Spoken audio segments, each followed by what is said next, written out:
moment, but if you don't have it already, we have an agenda on top of the podium, and there's a packet of background information that's available for everyone, also on the podium. Voting, I just want to make sure. That's nice. Enjoy it while it lasts. Yeah, exactly. He's a former assembly member. They're used to that. Can't turn it off now. He's already voted. I got Scott Wilk as a yes. All right. There we go. Are you guys ready? Yep, sure. Let's do Ready it. to go? Our technicians, you guys ready to go? Thumbs up? Okay. All right, good morning, everybody. Welcome to the Senate Select Committee on Student Success. I'm Senator Steve Glazer. Honor of chairing this great group of members. I'm joined on my left, your right, by Senator Scott Wilk. Thank you for being here. And on my right by Senator Ben Allen. Thank you for being here. We're Senator Allen's, of course, chair of our wonderful Senate Education Committee. And we're here at beautiful Santa Monica Community College for this hearing. Thank you to them for hosting us and for the wonderful conversations that we have to come. The mission of this committee is to examine the barriers to student success for our California college students and to explore ways to improve graduation rates and shorten the time it takes for students to complete a degree. The California State University has been making progress since the onset of their graduation initiative and the enactment of the California Promise program last year. The latest four-year graduation rate for students who began in 2013 is about 23%. That's up from 19% just a few years ago. During the same period, the two-year graduation rate for community college transfer students has gone from 28% to 35%, but we still have a long way to go. The goal of 40% of students graduating in 4 years by 2025 is going to be difficult to achieve, and we still have big gaps between the achievement of underrepresented minorities and others, and between students on financial aid and those from more affluent families. According to experts from around the state and across the country, one of the barriers to student success has been remedial education, also known as developmental education. Remedial education for college freshmen was created with good intentions to help bridge the gap between what students know when they graduate from high school and what college faculty expect them to know when they enroll in their first class. The idea was to get students up to speed so they didn't quit from frustration or drop out after failing their first classes because they were not fully prepared for college-level material. Unfortunately, the latest research shows that rather than helping students stay in school, remedial education has been driving them out. It began with placement tests that have routed 40% of our incoming students into remedial courses they were forced to take and pay for, but for which they got no college credit. This included many students who were very successful in high school, but for some reason still couldn't score high enough on those placement tests to avoid remedial courses. That put them behind schedule from their first day of college. Students were pushed further back because they were stopped from taking full credit courses in math and English until they had completed their remedial classes.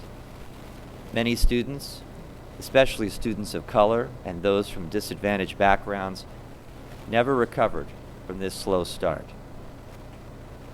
The California State University, to its credit, recognized this problem and is taking steps to correct it. The key question before this committee today is whether these are the right steps. Will these changes fall flat, dumbing down the degree, or will they be like a trampoline, propelling students to greater success? Now, the system is doing away with its two most common placement tests, and instead using coursework and grade point average to help assess whether students are ready. The State University is going to allow students to take full credit courses with extra academic support so they can catch up and move forward in the same class. These seem to be steps in the right direction, and today we want to hear more about them. We would like to know how the State University plans to measure whether these changes are having the intended effect, and we're eager to hear from some national experts who have evaluated the effects of similar changes elsewhere. We also know that some faculty, and possibly others, have concerns about these changes, and we're happy to hear from them as well. I think we all want the same thing for our students: a clear path to success, much higher graduation rates, and a way for students who want to graduate in 4 years to be able to do so. Before taking our first testimony, I want to offer my colleagues on the panel the opportunity to say anything they wish before we begin our wonderful agenda. Senator Allen, anything you'd like to say? Well, I want to thank Senator Glazer for bringing his committee to my hometown here in Santa Monica, and I want to thank the folks from Santa Monica College for helping to put this together. It's a fantastic opportunity for us to really dig deeper into some of the issues we've been looking at the Education Committee this last year. Assemblyman Irwin had a bill that got through that related to the question of the placement tests and the extent to which our old system was impacting students' ability to thrive and grow, and making sure that we create an evaluation system for placement that's really reflective of students' ability to grow and learn, as opposed to providing a barrier that ends up being unnecessary and holds them back and makes it much more difficult for them to get out of the system. So this is a difficult issue. I know there's a lot of folks in the faculty who continue to struggle with making sure that we have standards that can ensure that the students are really prepared to hit the ground running in these classes. And so the question is, how do we strike that balance for preparation for the students while at the same time not unnecessarily holding students back? And so I'm excited that you're looking at this question. It's something that every single level of our educational system is struggling with, and we're trying to help them come up with policy solutions that will address this enormous challenge of upward mobility and access in our system. We all know we have terrible rates of transfer when it comes to, if you look at a student who shows up at community college and what they're fully intending to transfer to and graduate from a four-year institution, the number of students who actually end up making it to the finish line is paltry, and this story is part of that. And it's part of why we really need to do a deep dive today, and I applaud you for taking this issue seriously, and I'm hopeful that we'll come up with some interesting ideas and solutions that we can use in the coming year as we debate these policy changes. Great, thank you, Senator Allen. Senator Wilk? Thank you. I too want to commend you for holding this hearing. Would have been nice if it was a little closer to home, but that's okay. Although this is my former hometown, I lived here in the 1980s, back in its heyday. It's gone down since. But this is an incredible challenge, and it's for a number of reasons. One, for us to remain economically competitive as a nation, we have to have an educated workforce. And I remember reading the Thomas Friedman book, The World is Flat. And in there he writes, and this was back in like 2005, he said, 15 years ago, if you had your choice of being a B student in Boston or a genius in Bangalore, India, you take the B student in Boston because of all the opportunities afforded you. But with with globalization, with the internet revolution, each one of our citizens is competing with every other citizen in the world. So not only is this about us being economically competitive, it's also a moral obligation to make sure that we can have each and every one of our citizens be all that they can be. But the challenge we have, I was on a community college board prior to coming to the state legislature, and our high school district and our community college district had the same boundaries. And if you look at test scores, that high school district was the highest performing high school district in the state, API scores for a district over 20,000. Yet my final year on that board, 88% of those students that had matriculated from the high school district and came over failed the placement test, and the year before was 95% failed the placement test. So there's a disconnect between what students are learning in high school and what the expectations are for colleges and universities and for employers. So I think we're failing at the K-12 system, to be honest with you, and we probably ought to have a hearing on that, so these students are better. But yeah, you have students who are getting great great grades, and then they take the placement test, and then, you know, they're put in remedial education where they get discouraged, or, you know, they're wasting time and money on classes that don't, you know, grant you units. So this is a tough issue because we want to have student access, but with they also, a degree means something too. Yeah. So anyway, again, thank you for doing this. Looking forward to hearing from our experts today and hopefully coming up with policy. Maybe we don't need any policy initiatives. Maybe we're on the right track. I don't know, but you know, whatever we can do to help all of our citizens is appreciated. So thank you. Great. Thank you very much, Senator Wilk and Senator Allen, for being here. And I should mention that the hearing is being streamed live, so we hope that there's other colleagues of ours that'll have a chance to listen in as well that aren't here today. So our first witness I'd like to welcome up is Dr. James Miner. He is the Assistant Vice Chancellor and Senior Strategist for the California State University. Dr. Miner is a Chief Architect of the Systems Graduation Initiative 2025 and will give us a system-wide view of recent policy changes related to assessment, placement, the Early Start program, and developmental education for first-year students. Dr. Miner, thank you so much for being here and for all your energetic work on behalf of our students. Senator, thank you for having me. Very happy to be here and to engage in the conversation. I would like to just spend a few minutes sort of briefing on sort of the policy changes that have taken place in the CSU that will take effect in the fall of 2018 and the summer of 2019, with the aim and intention to dramatically improve student success, particularly in the first year. Senator, as you referenced, the Graduation Initiative 2025 for the CSU has been the impetus for our sweeping policy changes. To be quite clear, the CSU has an explicit goal not only to be the largest and most diverse four-year system in the country, but to be the first and best for providing diverse students with an affordable degree opportunity. And so the question, that ambition forces the question of what changes ought to be made system-wide in order to accelerate student success. The Graduation Initiative outlined 6 priorities. The top priority was academic preparation. That is, what changes needed to be made to help ensure that students upon entry were better prepared, and what should be the CSU's approach to serving students who might arrive underprepared academically. That led us to outlining sort of 4 sub-priorities under academic preparation.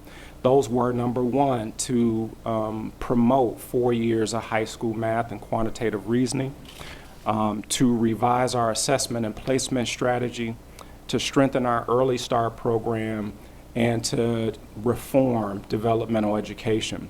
The recent policy changes deal with the latter 3, given that changing the A through G requirements is not something, obviously, that the CSU can do arbitrarily, but it's something that we will work on in the next year or 2. So the recent policy changes, Executive Order 1110 and 1100, which they're commonly referred to, essentially seek to address the 3 that I mentioned: revising the CSU's assessment and placement strategy, revising or strengthening its Early Start program, and reforming developmental education. I'm going to talk about those briefly. The assessment and placement strategy, as you reference, essentially does 2 things. 1, it retires the ELM and EPT, which were CSU placement instruments that were used, and replaces that information to the extent possible with high school grades, high school course taking, high school GPA, which by all accounts nationally have been shown to be stronger predictors of how students will actually perform in college classrooms.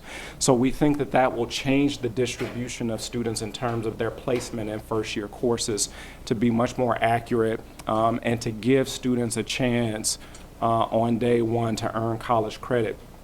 The second, as you may know, we had an Early Start program for which students who were underprepared were required to attend, least prepared students were required to attend Early Start, which traditionally has been a 1-unit opportunity to sort of clear a remediation requirement or hurdle to sort of practice on skills development.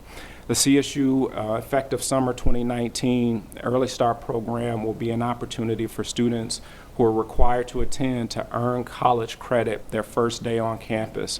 And we think that will have a tremendous effect in terms of credit accumulation, the motivation factors, and sort of what students experience at the first point of contact with the CSU. The fourth thing is effective fall 2018, the CSU will no longer require any student to take a standalone developmental education course for no credit. And what that means is that the CSU will move to an instructional approach that will design courses that will offer to students that have the academic support that they need embedded or attached to the course. The CSU has made provisions to support campuses that have to go about sort of making the changes and doing the work on each of our 23 campuses to have those courses in place for students in the fall.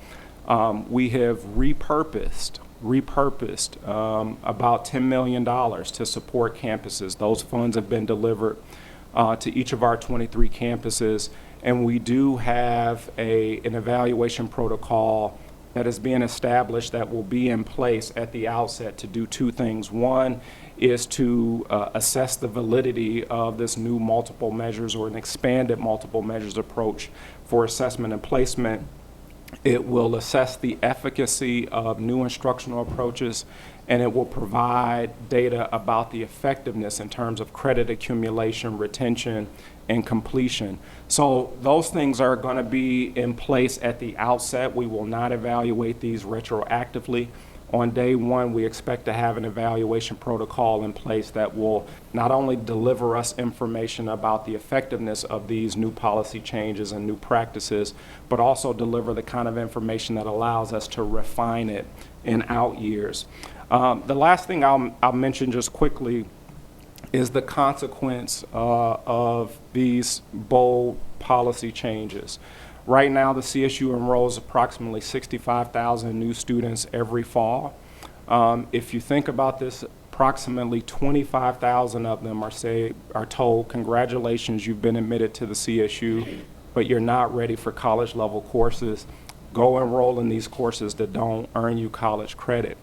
What we know from historical data is that the success rate in those courses are not great, and so we've asked thousands of students to repeat courses that don't count for college credit.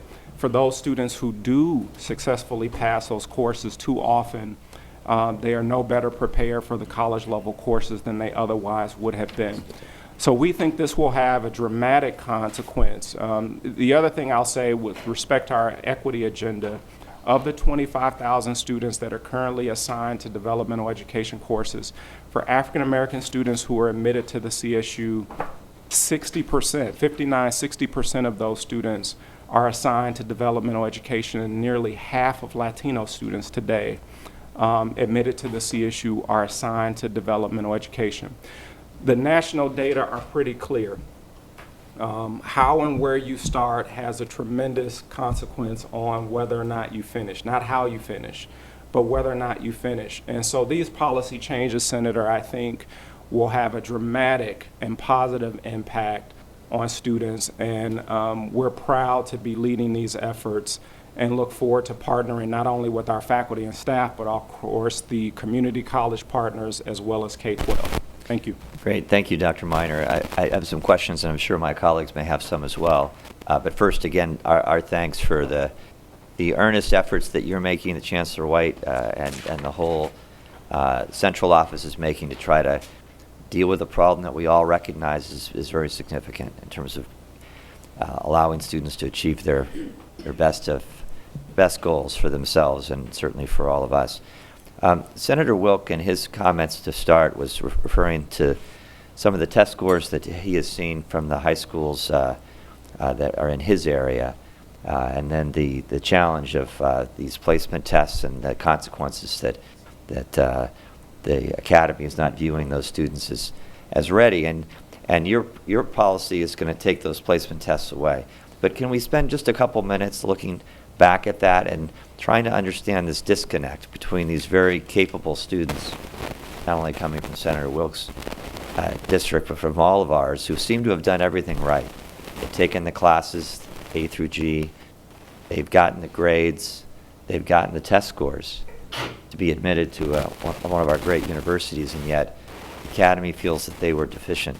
Can you give us your view of that disconnect? And I know you're saying we're going to go in a different direction, but I think that Senator Wilkes made reference to some K through 12 issues, but I'm not so sure, and I'd love your thoughts about why this big disconnect. Well, Senator, you were referring to a disconnect. I use slightly different language, and that is misalignment. In other words, and it's not just in the state of California, I think this challenge exists nationally, and that is fundamental misalignment between what is required to graduate from high school, right? What is required to graduate from high school and what is considered college ready, right? Mm-hmm. And you know, you don't have to look across, past the state of California to recognize sort of variety of expectations with respect to high school graduation. Second thing I think is important to note is the validity of the assessment and placement tests that we have used traditionally to determine college readiness. Simply put, the psychometricians would talk about it this way: standardized placement exams predict one thing, how well you're likely to perform on a standardized exam. And I think study after study in the last several years have completely debunked the validity of one moment in time assessment exams as a predictor of how well students are likely to perform in a college classroom. And so the sort of shift nationally to move towards a record of performance in a classroom, right? You think about this: a student spends 4 years in high school. They have had several different expectations from different teachers. They have performed with different expectations of different teachers. And they have demonstrated the ability, perhaps, to meet the expectations in a particular course. Now, that information, when you aggregate it, is much more likely to predict how well they're going to perform in a college-level classroom. Now, with 65,000 students, hundreds of thousands of applications, you have to be efficient in terms of determining course placement, admission decisions, so you've got to have some tools. So we will retain the ACT, SAT. All of these students will take the Smarter Balanced Assessment in the 11th grade. So we will use a standardized placement information that is available to it, but to try and balance it as best we can with available high school and transcript data so that we've got a much more accurate picture of a student's ability and their likelihood to perform in a college-level classroom. So you've raised a new question about the broader issue of testing and the ACT and the SAT. What is and you've talked about the challenge of looking at tens of thousands of applications and trying to find some standard in which to rate them. But how much weight do you give to these standardized tests in the admission of our kids? Well, they are not entirely futile. I think they do have value and they do have a place. I think the weight and the emphasis placed solely on standardized exams. You could look at the SAT, the ACT. Many educational scholars will tell you that the highest correlate, the strongest correlate for high test scores is household income.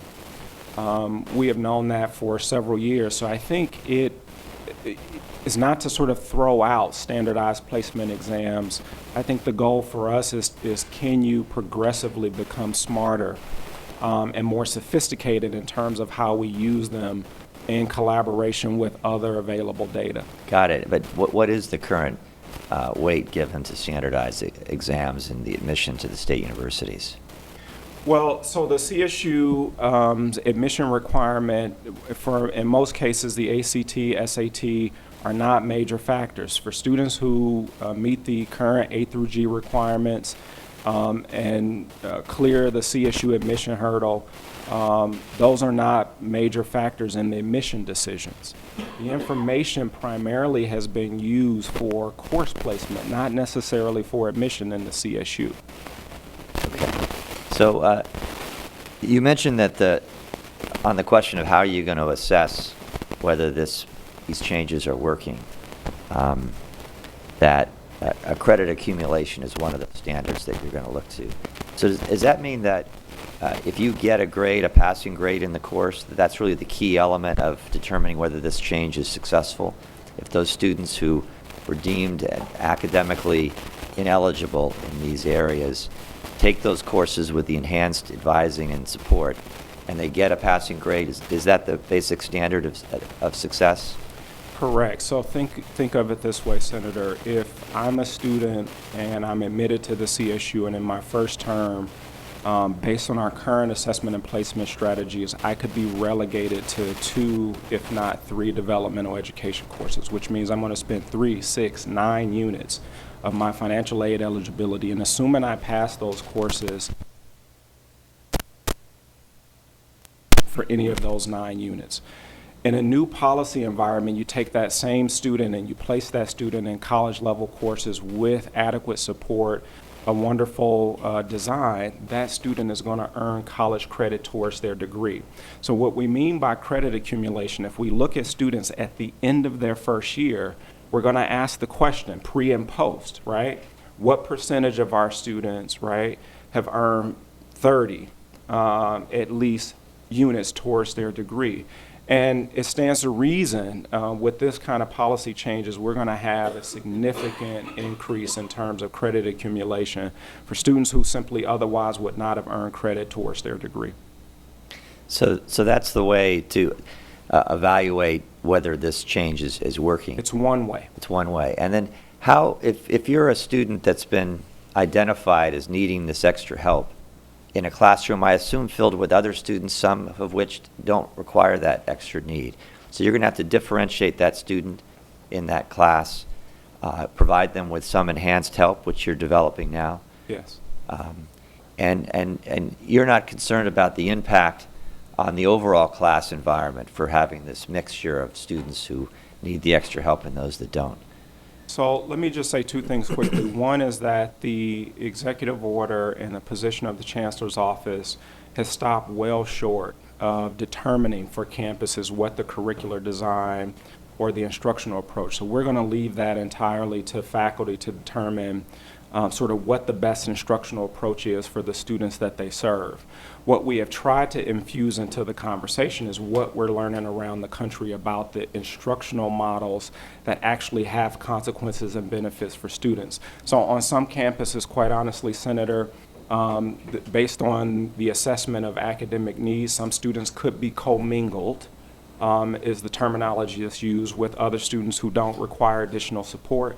Campuses will use supplemental instruction, additional instructional labs. Some will use co-requisite models, which have been very favorable across the country, which means sort of you couple the content of a course and the additional academic support a student needs inside of a single course.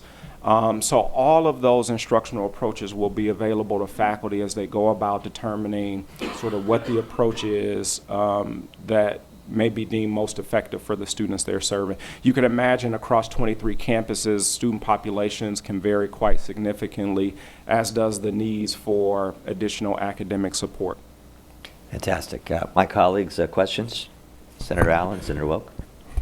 Well, thank you, and thank you for the very substantive work that you're doing in this area. I'd love to just get your read on another interesting aspect to this, which I think is just the structural shift from going from K through 12 to college, where, at least ideally, you've got a really strong support structure in K through 12, where there's and where there's been a lot of hand-holding through the whole process. Though of course we all know that there's probably not enough in a lot of our schools. Then they're thrown into the college environment, which is much bigger and potentially very disorienting, especially for for a kid coming out of a family that never went to college.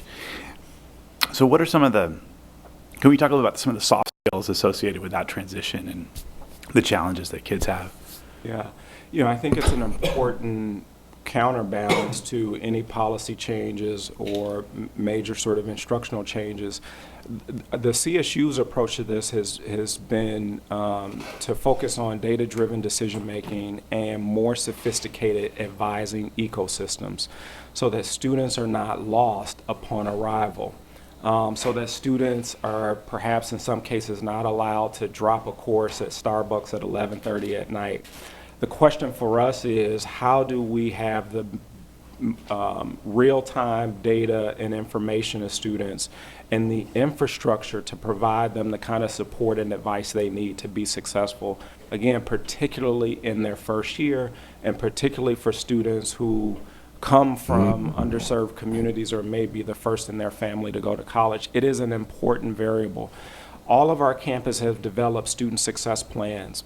And I can tell you, having looked at all 23 of them, a major feature across all 23 is how to identify and to provide support, advising support and guidance support for students who may need additional academic support.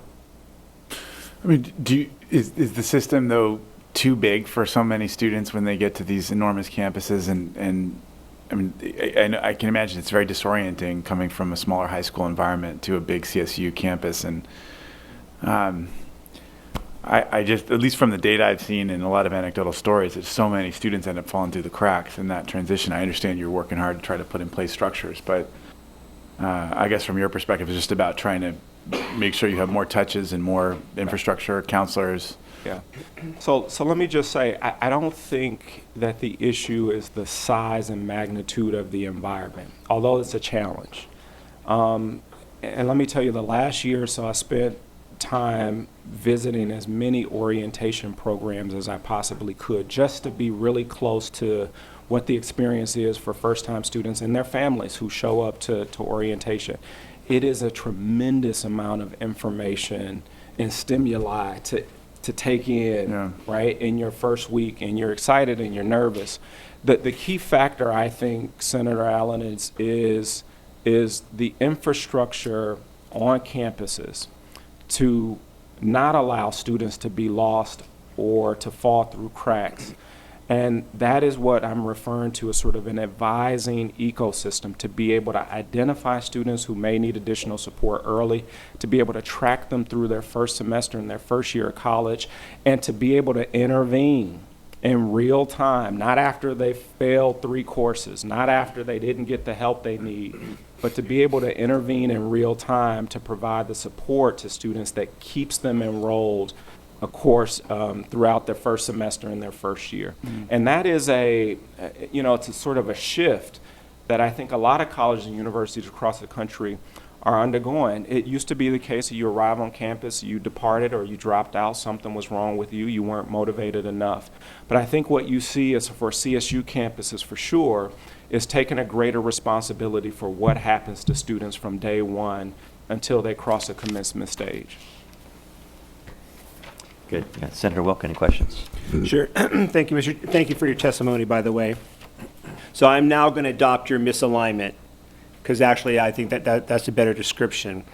So because it's misaligned, just curious if you have some thoughts on what we can be doing at the K-12 level to raise that floor so it's more closely aligned. Yeah, I think it's a great question, and it's something that we will pay a lot of attention to, recognizing sort of what the benefit of doing that has for the CSU and students' level of readiness when they arrive. The one thing I'll mention in the time we have here is about curricular alignment and expectation alignment. This has been done in educational communities across the country. Some of it is happening across the CSU already. And I don't want to oversimplify, but the simple idea of putting K-12 faculty, math and English faculty, in the room with CSU faculty to talk about what the expectations are for students in their senior year and what level of alignment exists in terms of what students will be expected to know and do when they arrive to the CSU. That has happened. I think we've gone a little further in English than we have in math, but part of the development in my mention of a fourth-year math course is that that course is co-created with K-12 faculty and CSU faculty, so that whatever that fourth-year math experience is, whatever that fourth-year English experience is, that the expectations are shared. And that there's a more seamless transition from high school to college in terms of the content, the skills and knowledge students have. And that is something I think we have to pursue with a little more intensity to ensure that students who have done everything we've asked them to do in high school successfully still sort of experience gaps and are being told right away that they're not prepared for college level work. We want to sort of really work on reducing the number of students who fall in that circumstance. But the work has to be intentional, and I think we've made provisions to do that, especially with the math and quantitative reasoning. Great. Thank you. Dr. Miner, maybe my final question is that, as you know, we've created an enhanced pathway for a 4-year degree, the California Promise Program that was enacted through the legislature a year ago. Currently, students, I understand it, students have been blocked from entering that track if they were deemed academically unprepared based on these tests, and not eligible for full credit courses. Is that then going to go away, that barrier to getting in the Promise Program, the 4-year Promise Program? Yes, it will. Great. Well, thank you very much for your testimony. Thank you for your leadership. It's not easy to make changes, but I know that it's all going in a very positive direction. I want to thank the Chancellor for his leadership as well. And I'm sure you're going to look forward, as I will, to the national experts we're going to hear from in a few minutes to see that those best practices, because that's obviously we want to see that success down the road. So thank you very much. Thank you, Senator. Thank you.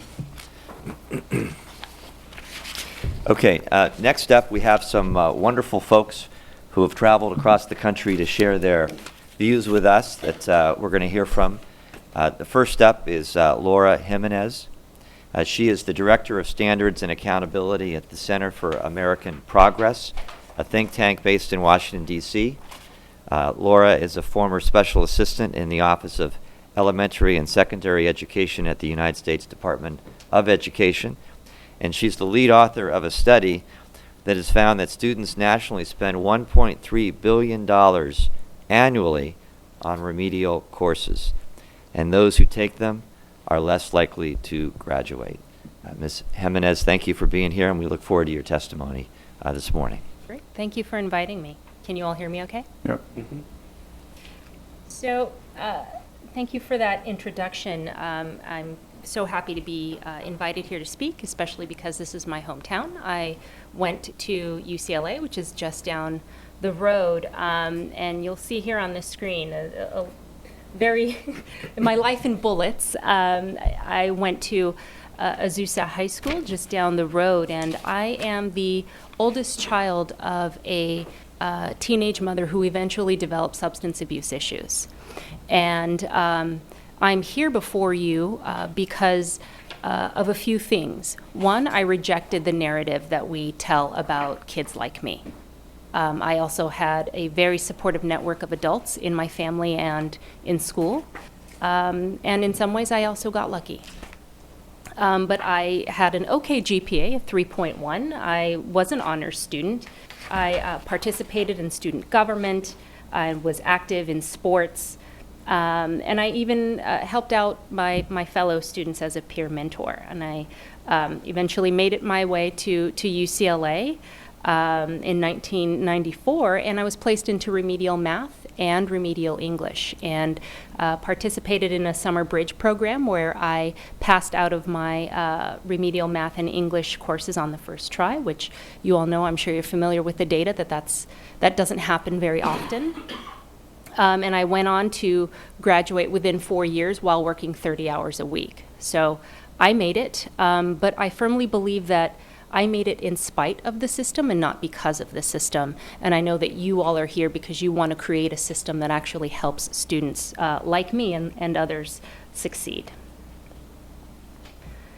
So, I have a personal interest and passion in the topic of remedial education due to my circumstances, but We also know that there's been a national conversation around the exorbitant cost of a college education. And it is my belief that a significant portion of that cost is due to what students spent in remedial education. So we wanted to quantify what that cost is for students who come to college unprepared. And so we worked with our partners, Complete College America, who have actual remediation rates for about half the states, roughly 30 of them. And then we used the rates that we saw there and created some estimated rates for the remaining states. We used average net cost per course. And we did that for both 2- and 4-year public institutions for first-time students. And we did it for students who enroll in English only, math only, and English and math. So we combined all of that data and came up with our estimate of 1.3 billion, which I'll get to on the next slide. But we also looked at what we saw were remediation rates across the states. And you'll see, as Dr. Miner mentioned, it's roughly half in any given year. Some states it's lower and some it's higher. In California, there you are, 47%, so roughly half of students in the state enter remedial English, math, or both. And the cost for remedial education, again, this combines actual rates with estimated rates, range from about 1 million to up to 205 million per state. And you'll see that is that personal costs, or is that to the state? No, this is student out-of-pocket costs. And this is not a per capita rate, which would admittedly be better. So obviously California with the high population has the highest cost. But this does give you a decent ballpark figure for how much students are spending in remediation. This is their sort of fees, tuition costs, or? Yeah, this includes their living costs. This includes tuition and then any other associated fees. All right, and there you all are. And you'll see it's about $1.3 billion. So who enrolls in remedial education? As Dr. Miner mentioned, in California, this holds true nationally. More than half of African American students enroll in remedial education. More than half of low-income students, we use the proxy there, the Pell Grant recipients. About half of Latino students, about half of all students, and about a third of Caucasian students enroll in remedial education. And we have to thank our partners over at Complete College America for allowing us to use their data. Okay, so a number of you had questions about why this is, and there is no one single or easy answer. We've got a few theories that both relate to the K-12 as well as the higher education systems, because it's not either one of them. It is a combination of both, which means it's going to take a comprehensive effort to reform remedial education is going to take the collaboration of the K-12 and higher ed systems. So first, let's look at what's been happening in high school. We know that students nationwide haven't been consistently held to rigorous learning standards, although thankfully this is changing with the widespread adoption of college and career-ready standards in reading and math. And related to the standards, there is more work to be done to align curriculum and pedagogy, as Dr. Miner mentioned. Both systems need to come together to create common ground on instructional practice and student expectations and create that alignment. We believe that students really should be prepared for the different pace and expectations of college-level work before they even step on campus. In my own experience, I learned early on that I like to concentrate my classes on 2 days per week so that I had entire days to study and to work and to write papers. And only having 2 to 3 hours sporadically wasn't going to allow me enough time to engage in the material. But, students kind of have to figure that out on their own and need support to better understand how they can grapple with the material in a meaningful way. Another theory that we have is that within a state, there is no clear, uniform definition of remedial education for the public university system or systems, as we have here in California. And what I'm referring to is identifying students for remedial coursework in a single way, regardless of the method, and having the same course design for remedial classes all across the campuses within a system, and then a similar support system for students.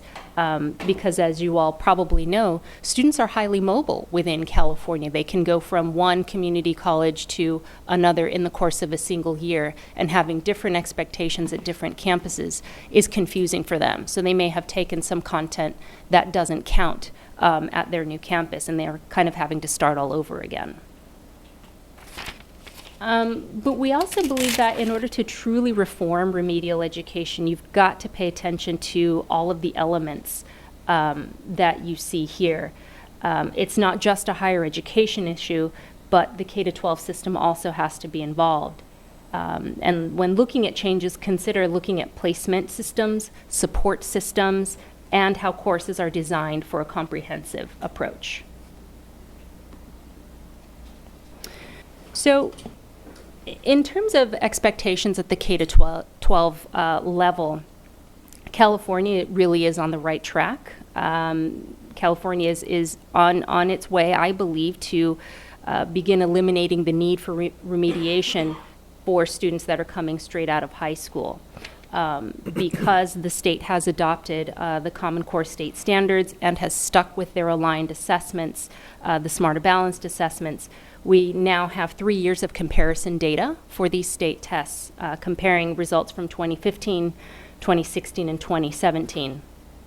And based on these tests in English and in math, the California Department of Education reports students reaching proficiency levels increased by more than 5 percentage points across all grade levels in both subjects. And the California is in the top 3 in the country in that. Their growth on these assessments has been pretty astounding and consistent. So you're definitely on the right path. And so what do we recommend as you take on this very big endeavor to implement changes in remedial education? I've got 5 recommendations, the first of which is to stick with the standards, but also continue to invest in building teachers' capacity to teach these standards effectively. Also consider alignment of the curriculum of remedial math and English, as well as first-year math and English, to the Common Core so that there is continuity in what students are taught where this is appropriate. Second, as you consider multiple measures to assess the need for remedial education, consider using results from the Smarter Balanced assessments. This has the added benefit of streamlining student test taking. As we know, over-testing has been quite a topic of discussion in education circles. Consider that Delaware is actually one state that is using Smarter Balanced results as one college course placement measure, and I'd be happy to connect you with them so you can learn more about what they're doing. Third would be to ensure that there is continuity in what students learn in their final year of high school with what they learned during their freshman year of college. And what I mean here is, do you know the extent to which college prep algebra that is taught in high school is indeed preparing students for college level algebra? And in this regard, Delaware has been tracking remediation rates according to their course taking patterns. And so they know exactly how many students that took each type of high school math course, what their remediation rates were. And I brought you a couple of copies of their report so you can see in more detail, and I'll get into more of that in my next slide. But it's not just course content, it's about aligning course expectations, as Dr. Miner mentioned. In high school, students should be prepared to work independently and know when and how to ask for help. Students will need to be prepared to take more initiative with their college education than may have been expected of them in high school. And this relates to my fourth recommendation, which is to look at the entire system of remedial education, from placement to course design to the support structure that is put in place. You know, each area of this pipeline might be losing students and may not be coherently connected so that it operates effectively for students. And you may need to understand a little bit more about the profile of students that are placed into remedial education to get to the root of the problem. You know, what are their grades? What courses are they taking? What is the course taking patterns? And as I mentioned earlier, Delaware, you know, they learned that they had an issue with course rigor in high school. 70% of their students in Algebra 2 and 7% of their students in calculus placed into remedial math. So while student math skills could have atrophied, you know, between high school and college, the rate of remedial education placement for advanced math, it does seem at least abnormally high on the surface, and it's something that they're looking into. So I'll spend a little bit more time on my fifth recommendation because I do think it's worth it. So tracking remediation rates by high school courses will help you understand if course rigor is an issue. The other thing that is related to this, we know that requiring 4 years of math in high school will help to prevent atrophy of math skills, and currently that is something that the A through G requirements it isn't addressed in the A through G requirements, nor is it addressed in the high school graduation requirements for California. So creating balance with all of your requirements for students and creating that coherence and consistency, I think will be important, and aligning it with what we know is needed. 4 years of math is pretty critical. You know, there's another issue where students have several math pathways, at least within the high school level. I know it was true for me when I went to Azusa High School. There was a basic math pathway, then there was an honors math pathway, and then there was an AP math pathway.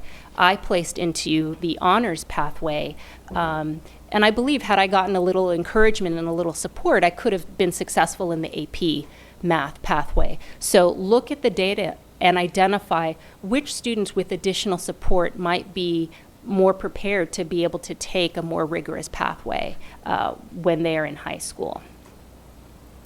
And the other thing you may want to better get a sense of is what is the profile of a student who actually passes out of remedial education on their first try? What are their study habits? What's their attendance? Getting much more fine data on what those students look like, I think will provide you some key insights. So again, look at each aspect of the remedial education system, from placement to course design to the support system that you have in place. Consider using those multiple measures, which I know you're already moving toward and making that statewide. You know, I don't have any recommendations in terms of what weight to give any particular indicator because we're grappling with this at the K-12 level. You know, static achievement is important, growth is important, so are there ways that you can look at some type of growth measure for students within your system of multiple measures? It'd be an interesting question. But ensuring that you're also aligning course design and pedagogy between the higher ed and K-12 system will be critical, and providing students with that supportive structure will also be very, very important. And really the question to you is, you know, what leadership at the policy level, what resources can you provide to the folks in the state that are doing this great work? So. Fantastic. Thank you, Ms. Jimenez, for your overview and your recommendations. You mentioned at the beginning of your presentation the cost of to students of remediation. Have you ever looked at the cost to the institution and the state for providing these courses and the cost of kids dropping out and never completing? There is no national data set that I'm aware of that looks at the cost to the institution. I know that the City University of New York has tried to put a dollar figure on this. It's actually in the hundreds of millions for CUNY alone. So if you extrapolate that to other larger university systems, in the hundreds of millions of dollars is probably in the ballpark, because you're looking at, time for faculty and their pay, benefits, the cost for the buildings, and all the various costs that it takes to run a course. It wouldn't surprise me if a university system is spending hundreds of millions in remedial education. And not just remedial, but if you have a 4-year graduation rate that hovers around 20% and a 6-year graduation rate that hovers just below 60%, you really have tens of thousands of students every year who are dropping out. They're not completing to degree. And so all those seats, all those classes that those students have taken, obviously there's some benefit to them for that enhanced learning, but they're not coming out of it with a degree, to their credit and to the importance of our economy, as Senator Wilk talked about at the beginning of our hearing. And so it seems that this problem is not just a $1.3 billion problem to students. It's a hundreds of $million problem for the state of California, multiplied by this issue across the country. It's massive in its consequence. So one of the things that Dr. Miner talked about was what the CSU is working to do is course design, different course design for academically so-called unprepared students. Do you have any thoughts about that? Is that given the track that they seem to be on now with this course redesign, is that a positive? So the data that I'm aware of is showing that of the ways that you can restructure remedial education, the co-requisite model, where you are implementing college level coursework along with the remedial, the refresher content along with supports, that's having overwhelming success. If you look at the system in Tennessee, they piloted the co-requisite model along with a couple of different kinds of model, additional tutoring, some online supports. The co-requisite model, by and large, had much more positive impact on completion of remedial education, as well as they went on to their other credit-bearing courses at a much higher rate than students in other types of course designs. So while I can't say specifically what the course needs to look like, I would say that of the institutions that are taking this work on, the co-requisite model seems to be the one. So that's a thumbs up from you. It is. All right. Senator Allen, Senator Wilk, anything to add or question? Well, one question. Do you have any insights into these gains in the test scores? Do you have any sense, I know you studied this very carefully, what it is that we did right on the Common Core test score gains? Yes. So what we are seeing is that the younger grades are having the biggest jumps because they have had their entire educational career just on these standards. So when they're coming in, and they're learning on really high standards, they're able to perform. But surely that's the same case in other states. It is.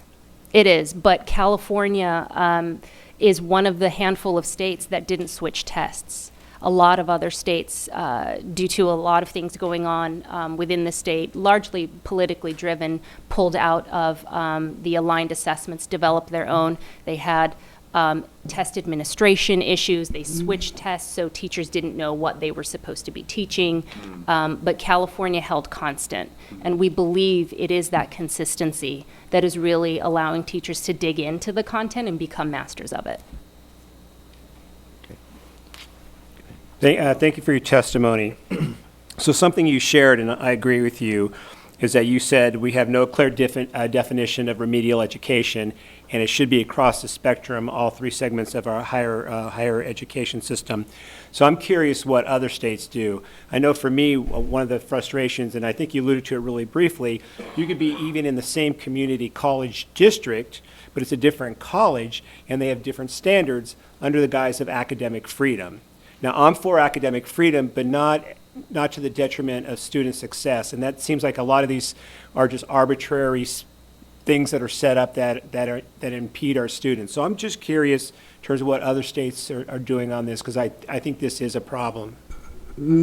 I do agree that it is pretty nationwide, and as I mentioned, Tennessee is one state where they are going system-wide to create that continuity. It isn't happening in a ton of places. I don't want to steal the thunder from my colleague who's coming up next and who can talk more about that, but it is a pretty widespread problem, and people are recognizing that getting that consistency is one key to creating a solution, because we know our students are so mobile.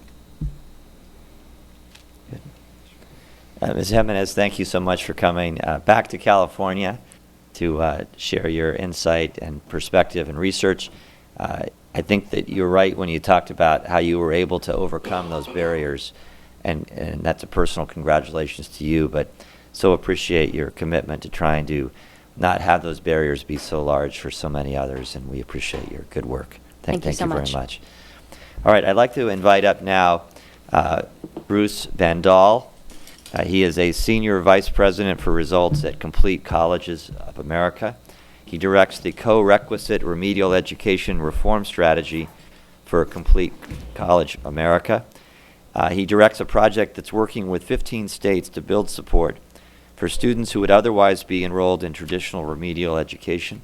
Mr. Van Dahl, thank you so much for traveling across the country to share your expertise with us this morning. Welcome. Thank you, Mr. Chairman, members of the committee. It's a pleasure to be with you here today. Again, my name is Bruce Van Dahl. I am with Complete College America, which is a national organization focused singularly on closing attainment gaps and in creating educational opportunities for all students by dramatically increasing the number of college credentials across the country. We are an alliance of what we call 44 alliance members that largely include states, but also include higher education systems, as well as consortia of higher education institutions, including here in California, the Central Valley Higher Education Consortium, which is a alliance member at CCA. Today we're going to talk about particularly one of our strategies called Co-requisite at Scale. CCA, one of its primary approaches to increasing college completion is by identifying what we think are game changer strategies for college completion. Strategies that we know can generate dramatic improvements in student success, double-digit success and more as it relates to critical metrics associated with college completion. And there's no question that the issue of co-requisites and remedial education are at the center of one of our, as a key game changer strategy for us at CCA. Laura shared some of the data. I'm going to share a little bit more, but I think make a particular point as it relates to it. Here's the data that we've collected from our alliance member states on the participation of students in remedial education across the country. You can see here it's fairly consistent with what Laura presented, but I think I want to put a finer point on the fact that if you're a low-income student or a student of color, you're far more likely to get placed in developmental education across this country, which would be all well and good, right? I mean, at the end of the day, remedial education is intended to be an intervention to support students who have traditionally not had access to higher education, right? It's by definition an intervention strategy. It's above and beyond what a higher education institution would typically provide a student.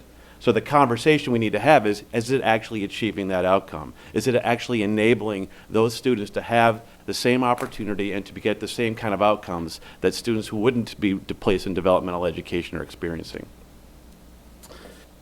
You can see here in particular, for example, African American students, almost 7 in 10 community college students that are African American that enter our community colleges are getting placed into developmental education. Also important to note is the degree to which they're being placed in developmental education. The majority of students who are being placed into developmental education are getting placed into developmental mathematics. And once again, you can see that students of color and low-income students are far more likely to get placed into developmental math, English, and also there's many who are being placed into both developmental math and English. So you can see from the start that many students are taking at a minimum 2 developmental courses, and many more than that, in the sense that we have long remedial sequences that are sometimes 2, 3, 4 courses long that students must complete before they have an opportunity to access a college-level math or English courses. So we've put a pretty big bet on remedial education in terms of delivering outcomes for students, particularly students who have been traditionally underserved by post-secondary education. Unfortunately, the results don't bear themselves out. Students of color, low-income students, are, while far more likely to get placed in developmental education, are far less likely to come out the other side having completed a college-level math or English course within 2 years. Dare I say that developmental education is not only not closing attainment gaps, it could very well be adding to them. In fact, there's some interesting research that's been done right here in California over the last year by Dr. Gregory Stroop that makes that argument, that, that remedial education placement is the primary cause of attainment gaps in higher education today. But why doesn't developmental education work? Why is it not successful? Well, what's very interesting is that the challenge is not the level of instruction that students are receiving or necessarily the skill set or capacity of students who are entering developmental education. It's the way we've designed developmental education. By asking students to take 2, 3, 4, maybe more courses before they actually enter a college level course, we end up losing them along the way. At Complete College America, we like to say that time is the enemy of college completion. The more time it takes a student to complete a degree, the more the more credits that we ask them to complete, generally allows life to get in the way, particularly for the populations of students that we're talking about here, that are balancing life, work, family, careers. We need to find ways to create an efficient path for them to a college degree. Developmental education actually adds hurdles for them. This data from the Community College Resource Center really makes that point. So if you look on the left-hand side, you can see what happens when students start 3 levels below in remedial mathematics in this country. If you start with 10 students that are in remedial, 3 levels below in remedial math, and you follow them all the way to a gateway course, only 1 in 10 will ever complete a gateway course in mathematics in 3 years. The remaining students are lost out of the system. But what's most noteworthy here is what the students on the right-hand side. These are students that just simply dropped out of the system. These are not students who failed to complete courses. They didn't fail courses. They just didn't follow through on enrolling in the full sequence of courses. By any definition, these are actually successful students. They didn't fail anything. They just didn't persist. And there's all kinds of reasons why that could be. But by designing these long sequences, we are actually weeding many students out of the system before they ever get an opportunity to enter a college level course. So how do you address that challenge? Well, the simple solution is you eliminate these attrition points, right? If you can place students directly into a college level course and provide them the academic support they need in that course, you can eliminate the main reason why developmental education is ineffective. And that is indeed what co-requisite remediation does. There's many ways to do it. It's not a one-size-fits-all strategy. Here's just a couple of examples where you can have paired courses, you can add credits to a college level course, you can add required labs. There's many different ways that you can do it. But what's really important to note here is that all of these models and what we've learned about co-requisite remediation is because of what faculty members have done. These reforms have not been developed by policymakers or by administrators, but by faculty members that looked at the exact same data that we've looked at and decided on a different way to meet the needs of these students. We've relied heavily on these faculty leaders, people like, frankly, the California Acceleration Project right here in California, leaders like Myra Snell and Katie Hearn, who have made it their business to make developmental education more effective for many more students. And we've frankly followed their lead. It is because of the innovations of faculty that we now have a clear way to understand how co-requisite remediation supports work. In addition to just the design of the courses, one thing that I think is important to note related to mathematics is combining it with clarity about the relevance of mathematics to a student's program of study. So when you think about skills that students require to be successful in their post-secondary credential, particularly in mathematics, we should make sure that there's strong alignment between the math courses and the skills that we ask students to know and have as prerequisite knowledge, and also to be able to demonstrate in a college course to ensure it's aligned to their given program of study. Too often we place students in college algebra or even intermediate algebra thinking that it's important, an important set of skills, when in fact, those courses and that content is not necessarily relevant, say, for a student who's entering statistics. or a student who's requiring quantitative reasoning. We're not saying that algebra isn't valuable, it absolutely is, but we should be aligning the core content in mathematics to ensure it is appropriate for what students need for their given program of study. So it's the combination of those two that's actually been critical when we think about successful reform and developmental education. And indeed, that is what we're seeing, is tremendous results as a result of implementing co-requisites. Here are 5 states that have largely scaled co-requisite support and the data that they had before the implementation. You can see typically 20 to 30% of students that are completing Gateway Math and English, in this case over 2 years. After they fully scaled co-requisite remediation, fully for somewhere between 50% to almost 100% of their students, these are the results that they're getting. This is at scale. This isn't individual institution data. This is statewide data showing that success rates in Gateway Math and English courses are 2 to 3 times greater than what they were getting in traditional remedial education. What's more important is to note what's happening with students across the continuum of preparation. So this is a graph from Tennessee on their scaled implementation. This is community college data, but it shows what the success rates were before implementation by ACT score. The red bar, it was the pre-data before implementation of co-requisites. So you can see only about 12% of their students were completing Gateway Math courses in 1 year under the old model, and now it's up to 55% for all students. What's most noteworthy is what's happening on the other end of the spectrum, where students that were scoring at 13 and below have success rates that have skyrocketed from about 3% to over 33%. So the point here is that taken all together, co-requisite support is largely more successful for students regardless of their placement level. Overall, while not consistently so, nevertheless, students are better off in a co-requisite by and large than in a traditional remedial education course. What's also important is to see how students are doing outside or after they complete a co-requisite. So the data in Tennessee is pretty clear. We show that students who are completing their co-requisites are actually doing very well. They're persisting at much higher rates. They're earning more college credits. So this question about whether we're sort of passing students along is really untrue. Students are actually performing very well. It gets to your point, Senator Glazer, about losing many students who are very capable of being successful in higher education, which means losing tuition revenue and obviously, most importantly, undermining students' goals and visions about earning a post-secondary credential. We also know that completing Gateway Math and English courses in the first year is highly correlated with higher levels of college completion. This is once again data from Tennessee that shows the comparison between students who did not complete their Gateway Math and English in their first academic year against those who did.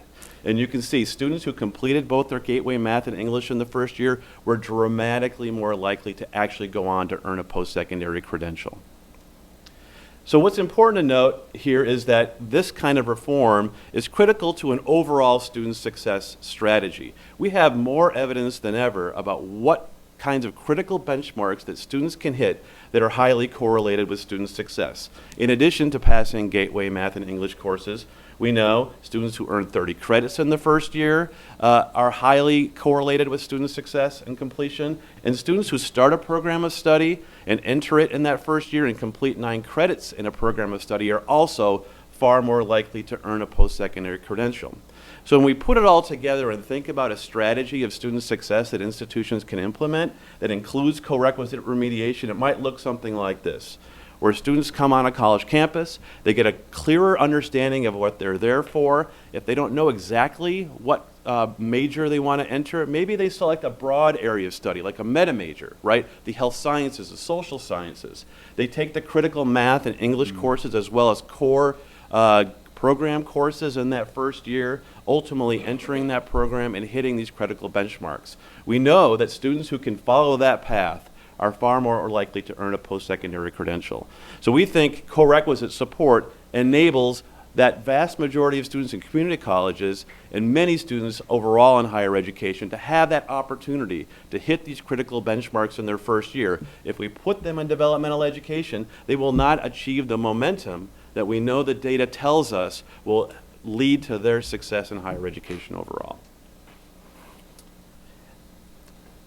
you can see the co-requisite support sort of fitting in there as part of that strategy, right? So if they're not absolutely ready on that pathway, you provide the co-requisite support, providing them that opportunity.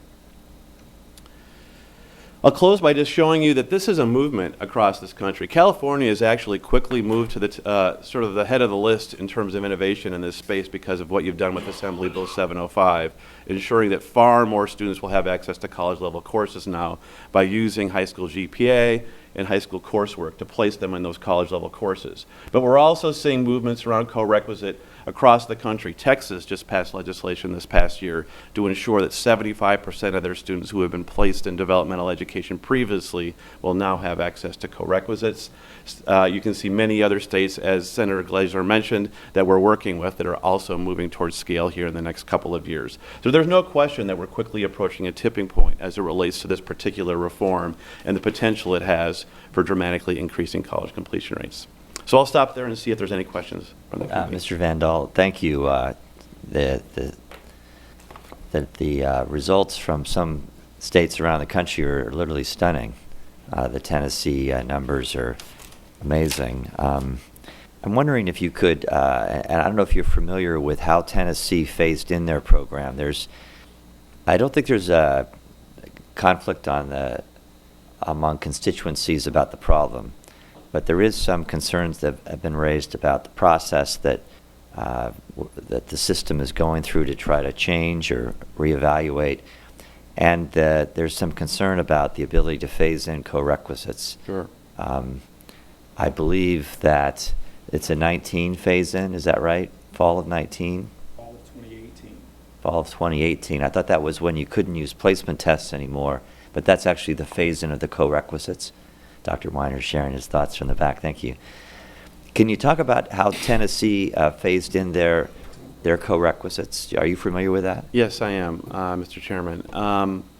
So Tennessee had been on a long path of developmental education reform for many years. In fact, I was honored to be a part of their early reform efforts back in 2006, where they took on sort of a wide range of reforms that at the time were considered all sort of equally viable as strategies to increase college completion.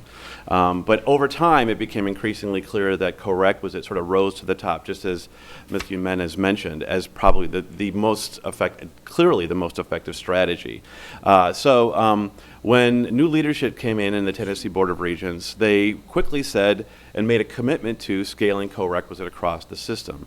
But the one step that they did take is they took the time to listen to faculty and identify what they believed were some of the key challenges and questions that they felt needed to be answered before they were able to fully scale. So they looked at, frankly, some research questions that needed to be explored and examined. And so they went through a process of piloting, frankly, prototyping co-requisites at a series of institutions to address those specific research questions, to indeed be able to confirm that those challenges that faculty were concerned about could be remediated or addressed through co-requisites.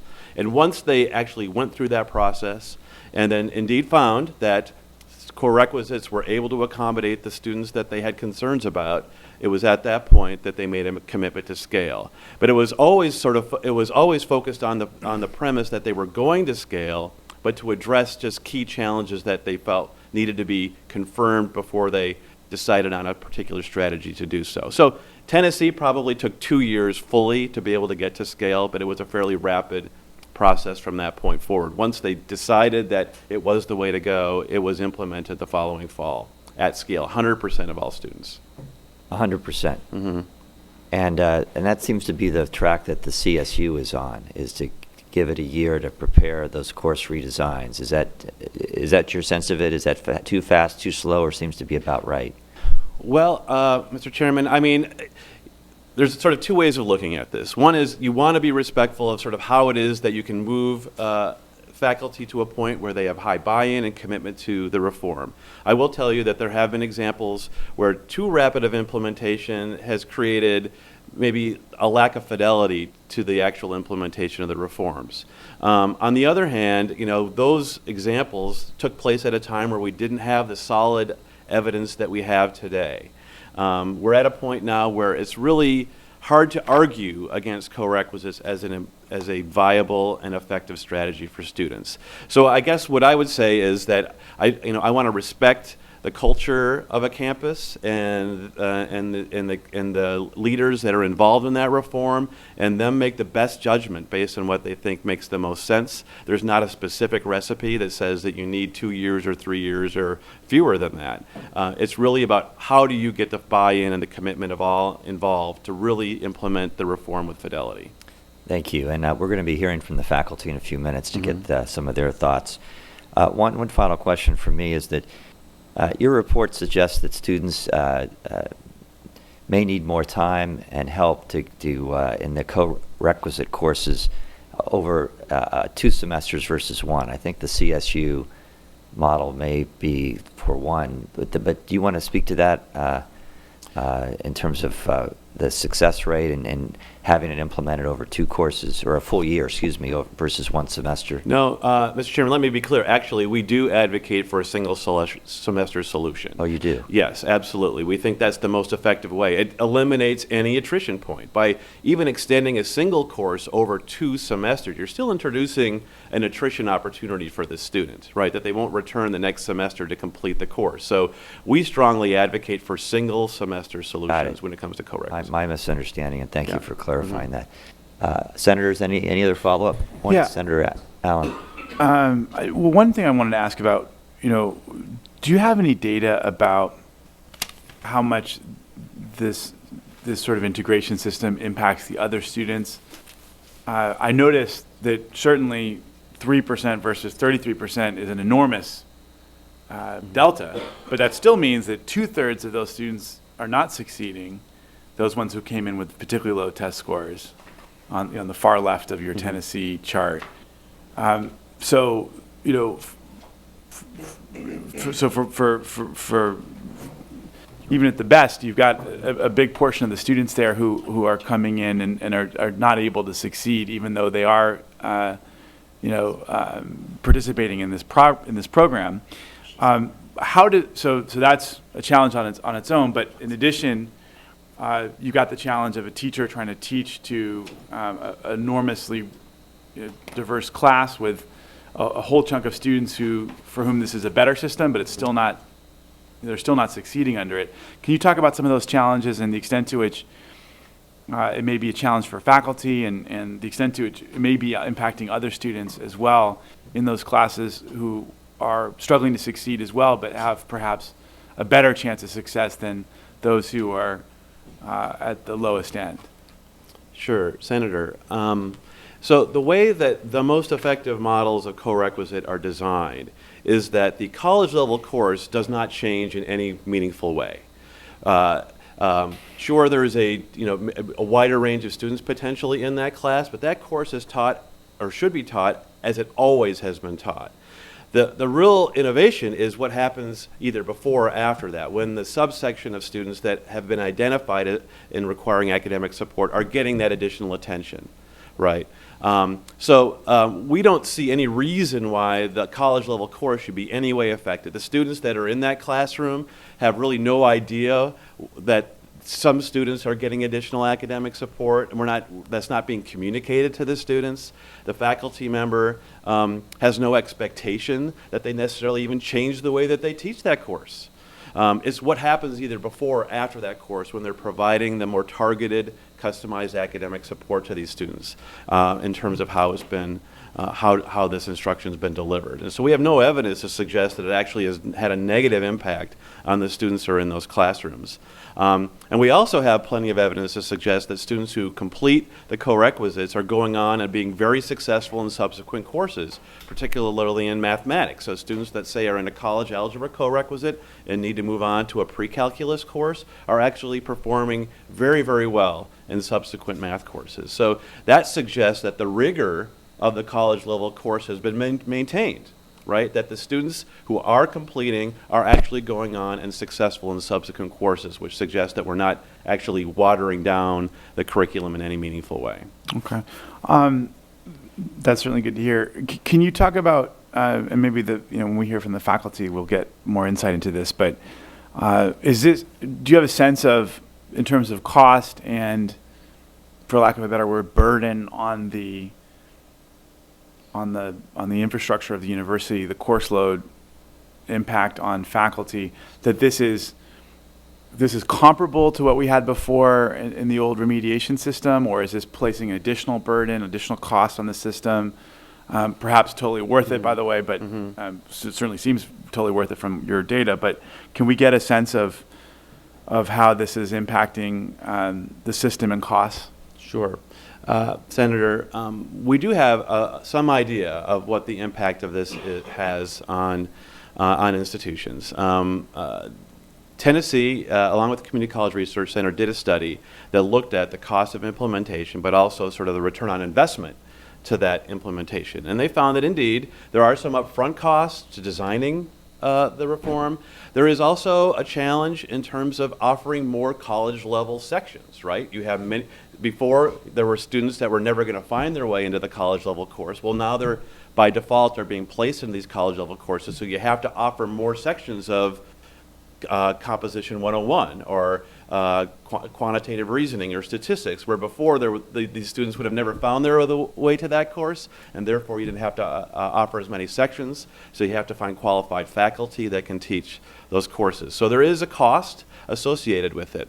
But on the flip side, when you think about the return on investment, generally speaking, the investment in that reform is generating far better results overall, so the efficiency in the system is greater. So when you so that $1 that you were spending on traditional remediation before, it's when you invest that same dollar in co-requisites, you're getting double the return in mathematics and almost as much of that kind of return in English. So as in terms of efficiency and use of resources, it's creates that benefit. And then as the chairman mentioned earlier, the higher retention rates translates into higher revenue for the institution because the students are sticking around. They're enrolling in subsequent courses and subsequent semesters. Great, thank you. Good. Well, Mr. Van Dalt, thank you for being here, for your insightful testimony. And we have a lot to learn from those who are taking these challenges and doing something about them. I think California will benefit from the examples that you've given and the data that you've provided. So thank you. Thank you very much for coming out and sharing that with us. Thank you. Okay, so we're going to hear from two additional panels to finish our hearing today. The last one is going to be a representative from the Academic Senate and the students. But prior to that, I want to invite two professors to come up and share their experiences with us who have some experience in implementing on their campuses some of these reforms that have been proposed. I'd like to invite up Matthew Jones, who is a professor in the math department, chair of the math department at CSU Dominguez Hills. Professor Jones, as I mentioned, on his campus, they're already implementing some of the co-requisites, issues or courses. And then also I'd like to invite up Sherry, and I'm going to try to pronounce your name right. Ichinose. Ichinose. Thank you. Close. Ichinose? We got it. Okay. Who is an associate professor of math at CSU Fullerton. And your campus has been involved in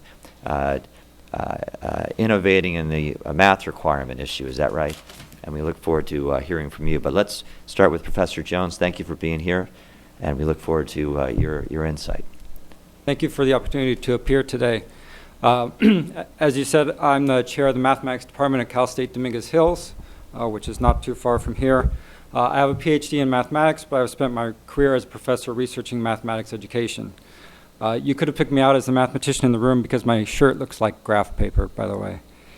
I've been at Cal State Dominguez Hills since 2002, during which time I have watched and participated as our department has worked to help students succeed in mathematics. Executive Order 1110, which you heard a little bit about this morning, will eliminate developmental mathematics and English courses and will change the way that students are placed and supported in general education mathematics and English. I believe this is a step in the right direction for us. I do wish to note that the timeline associated with EO 1110 is rather aggressive, and we are pressed to deliver everything the order demands for next year's freshman class. Rapid change is a challenge for any large institution, and there are bound to be some challenges as this is implemented next year across the CSU. Nonetheless, this is a major opportunity to improve our curriculum. In my testimony, I will briefly describe my perspective on the changes being made, the rationale, our own efforts, and our results. From what I know, and from what you heard in testimony today, I believe there is enough research to suggest that more students will be successful if given the chance to take college courses for credit earlier in their college careers. While developmental courses were created with the best of intentions, the data suggests that they act more as a barrier than a booster for students. Students are more successful when they're given the chance to attempt challenging college-level coursework and given the support necessary to succeed. The two main strategies that are used are stretch courses and co-requisite courses. Stretch courses spread a course out over 2 semesters, while co-requisite courses provide additional time within a single semester. The changes our campus is making as a result of EO 1110 are the next step forward, but they will build on the efforts we have already made with co-requisite courses. We have had a co-requisite course in statistics for the past several years, which we have scaled up from a pilot stage in 2009. In 2016-17, the most recent academic year, 74% of students who took our co-requisite statistics course were successful. This compares favorably with the intermediate algebra course students would have otherwise taken, which had a pass rate in the prior year of 66%. Again, students were more successful taking the co-requisite course than they were in the intermediate algebra course. Moreover, even if successful in the intermediate algebra course, they then had to go on to complete their college general education requirement and would have earned no college credit for that intermediate algebra course. CSUDH already improved its 6-year graduation rate to 34.7% for the 2009 freshman class, up from 24.4% 4 years earlier. That improvement does not reflect the success of our co-requisite course, which was just introduced in 2009 as a pilot. Instead, we can see the impact of these changes by looking at freshman retention rates, the rates at which first-year students return for their second year, which climbed from 74.3% for that same 2009 cohort to 83.1% for the 2015 cohort, a 9-point jump. Based on this improvement, I expect our graduation rates will continue to climb, partially as a result of our co-requisite statistics model. The changes brought on by EO 1110 will mean that at Dominguez Hills alone, more than 1,000 additional incoming students each year will have an opportunity to earn college credit right from the start. Our new courses in mathematics, as well as parallel efforts in English, should enable us to continue to improve our success rates with freshmen and ultimately improve our graduation rates. In sum, both research data and our campus experience suggest that forthcoming changes will enable further improvements to student success rates and ultimately help the CSU graduate more students. While the rapid change brings added challenge, the new rules should ultimately be a service to our students. Thank you. Thank you, Professor Jones. And before we hear from your associate from Fullerton, you raised a question about the speed, and yet you seem to be ahead of most. Is that in regard to what you feel is a burden on your campus, or just from talking to faculty and other campuses? I would say it's both. That is, as you indicated, we are in pretty good shape going forward with this. We are still creating a couple of new courses because the course that I spoke of is in statistics, but we're also revising our path for STEM students, that is, students that are interested in technical majors, math and physics and so on. So each time we create a course, right, there's an entire process for the university and a workload for faculty to figure out what goes into that course and how to roll it out to faculty to teach it. And you mentioned that you started your pilot in 2009. When did you roll it out campus-wide in It's statistics? been scaling up slowly. We sort of built it up. At first, it was one instructor doing it, and then we found it was succeeding. We spread it out to more instructors, and really it was just last year that it became fully operational for all the students that would be eligible. And give us a sense of the number of that what's applicable. It went from what to what? How many students are enrolled in your? So I would say in the last year, something like 800 students to 1,000 would have taken this co-requisite statistics course rather than going through the intermediate algebra beforehand. And so what does that convert to in terms of course sections? Something like 30 to 35 sections. So you went from you went from the pilot stage of how many to 30 to 35 sections? I think the pilot began with maybe 2 sections up to the 30 to 35 a year now. And how much time did you need to do that? Was that able to be done in a year? The decision of the campus was this is working, let's make it campus-wide. Yeah, so it happened pretty slowly, right? So from a pilot in 2009 to fully operational in 2016 meant that we brought additional instructors on board slowly. that we had to go through the curriculum processes. We decided, what was the most appropriate in terms of topics and the amount of support and the amount of units we wanted to attach to the course to support students to be successful. So it took us, I would say, a good 5 years. Right, but from the time at which you decided this made sense, that this was a huge help to kids, and when the campus decided to make it campus-wide, you'd already done the work to kind of convince the faculty That's this right. was all working, right? And you had done some implementation stages Mhm. prior to that. Did it take you more than a year from when that decision point was, let's make it campus-wide, to its implementation? I would say it was between 1 and 2 years. 1 and 2 years, Mhm. okay. All right, good. Professor Inchinose? You got it. Did I do it okay there? All right. Professor Inchinose, thank you for being here, for traveling from Fullerton, and we'd love to hear your thoughts. So good morning. Again, my name is Sherry Ichinose. I'm an associate professor, newly titled at Cal State Fullerton. I'm also the single subject teacher coordinator, so I oversee our potential candidates that will be middle school and high school teachers. And I'm humbled and honored to be here to represent not only the faculty, but our students. I've worn the hat at Cal State Fullerton as an undergraduate and a graduate. I'm a second-generation Titan. I've been a local K-12 mathematics teacher and trainer, part-time lecturer, and now tenure track faculty. Every day when I drive into campus with my license plate proudly displaying Dr. Tuffy, I'm in awe and the honor and the responsibility of serving all of our students. At Cal State Fullerton, the strategic plan was initiated in 2012 that pushed for the increase in the number of students graduating from the university. We are setting the path for others to follow and well are on our way to meet our graduation rate goals of the Graduation Initiative 2025. These efforts are wide-ranging. Ensuring student success in mathematics is critical to our campus. As a mathematics educator, I'm excited to share with you what Cal State Fullerton has been doing with respect to innovation and teaching mathematics with technology, and our successes and some unexpected results. In 2013, the chancellors identified college algebra and pre-calculus as one of the system-wide, high-demand, low-success courses, better known as our bottleneck courses. Matter of fact, college algebra at Cal State Fullerton earned the #1 ranking in this category. Both courses traditionally are one-semester courses that can either be taken as a general education credit or prerequisite for mathematics courses.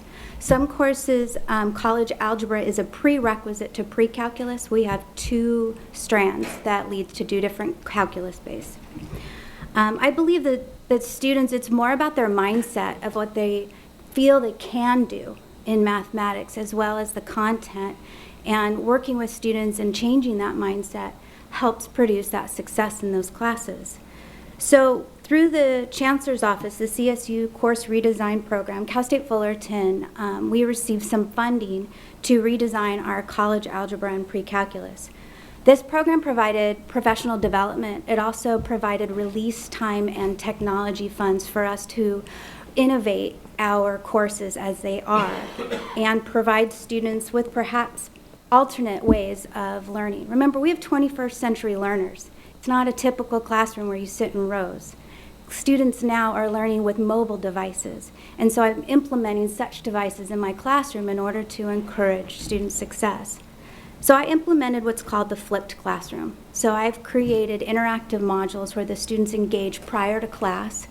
Then they are given a pre-assessment, and what happens, I call it a ticket in the door, very similar to the golden ticket on the Polar Express, but we still allow students come to class. And what they do from there is that indicates 2 things. The students will engage in the content initially, so it's a student-led conversation. The instructor then, just by walking around to the students, are able to assess the student's knowledge. Then the rest of the class time is allocated and dedicated for student discussion and problem solving. Students are favoring the idea of being able to interact with that initial content prior to coming to class. Good number of students say, I'm less anxious because I already know what is going to happen in class. Students can pause. They don't have to scramble writing out the notes. I don't know if you've ever been in a math class where you're here and the professor's here and you're still trying to catch up. Students are feeling less anxious to come to class. Unexpected role, they come to office hours. I have more students in my office hours in my flipped class than I did before because I've developed a strong relationship with my students that I wouldn't necessarily have before standing and lecturing. So the successes of both the pre-calculus and the college algebra were pretty high. At the beginning with the pilot in 2013 and 14, we had a 66% pass rate for college algebra. If you know anything nationally, that's not quite where I wanted to be. With pre-calculus, we were higher. We had a 70% pass rate compared to the 55% in the traditional model. We weren't done yet. I wasn't satisfied with what started out as my vision in my office. I have now, over the past 4 years, have added 20 mathematics instructors, and we've served over 2,500 students in both combined the college algebra and pre-calculus. Recently, one of our part-time lecturers has just graduated at CGU with her dissertation, and her topic was looking at the flipped classroom and the effect.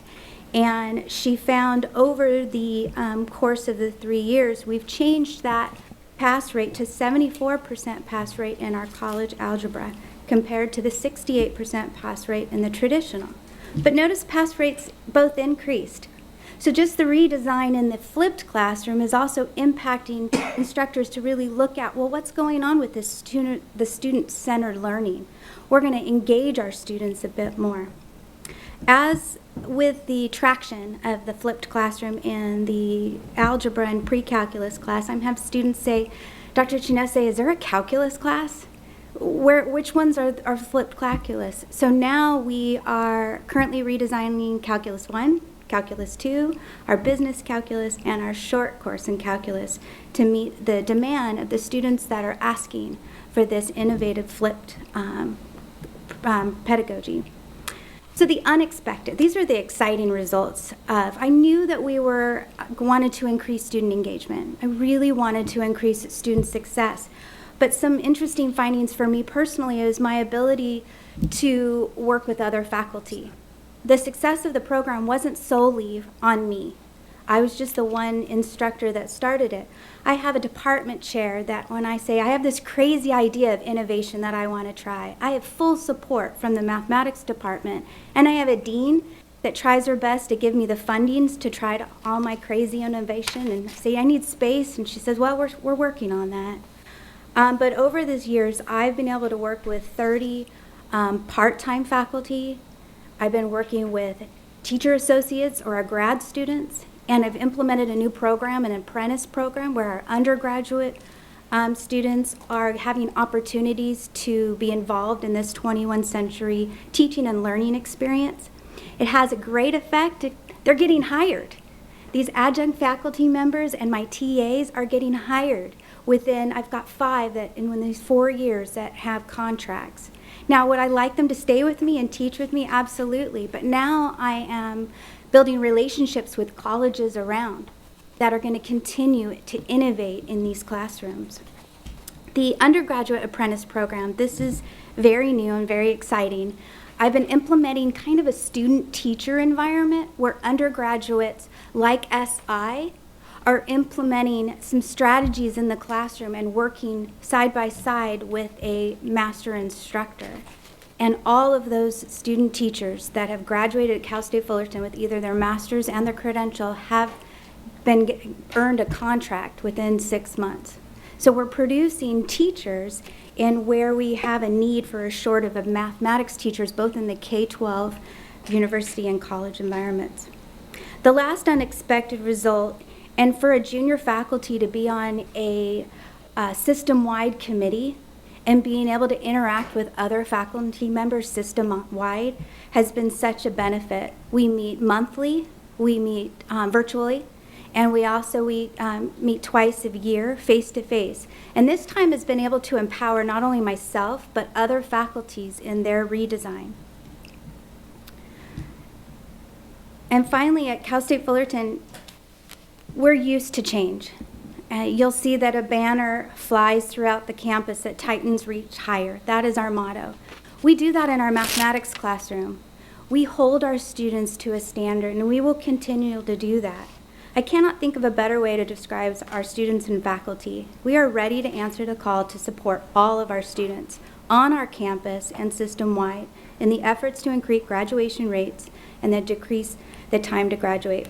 At Cal State Fullerton, we continue and will continue to lead the way of innovation and strong mathematics presence. Again, once a Titan, you're always a Titan. Thank you. Thank you, Professor. I so appreciate the innovation that you've brought to your work, and but let me ask you this: so what you focused on is course redesign. Correct.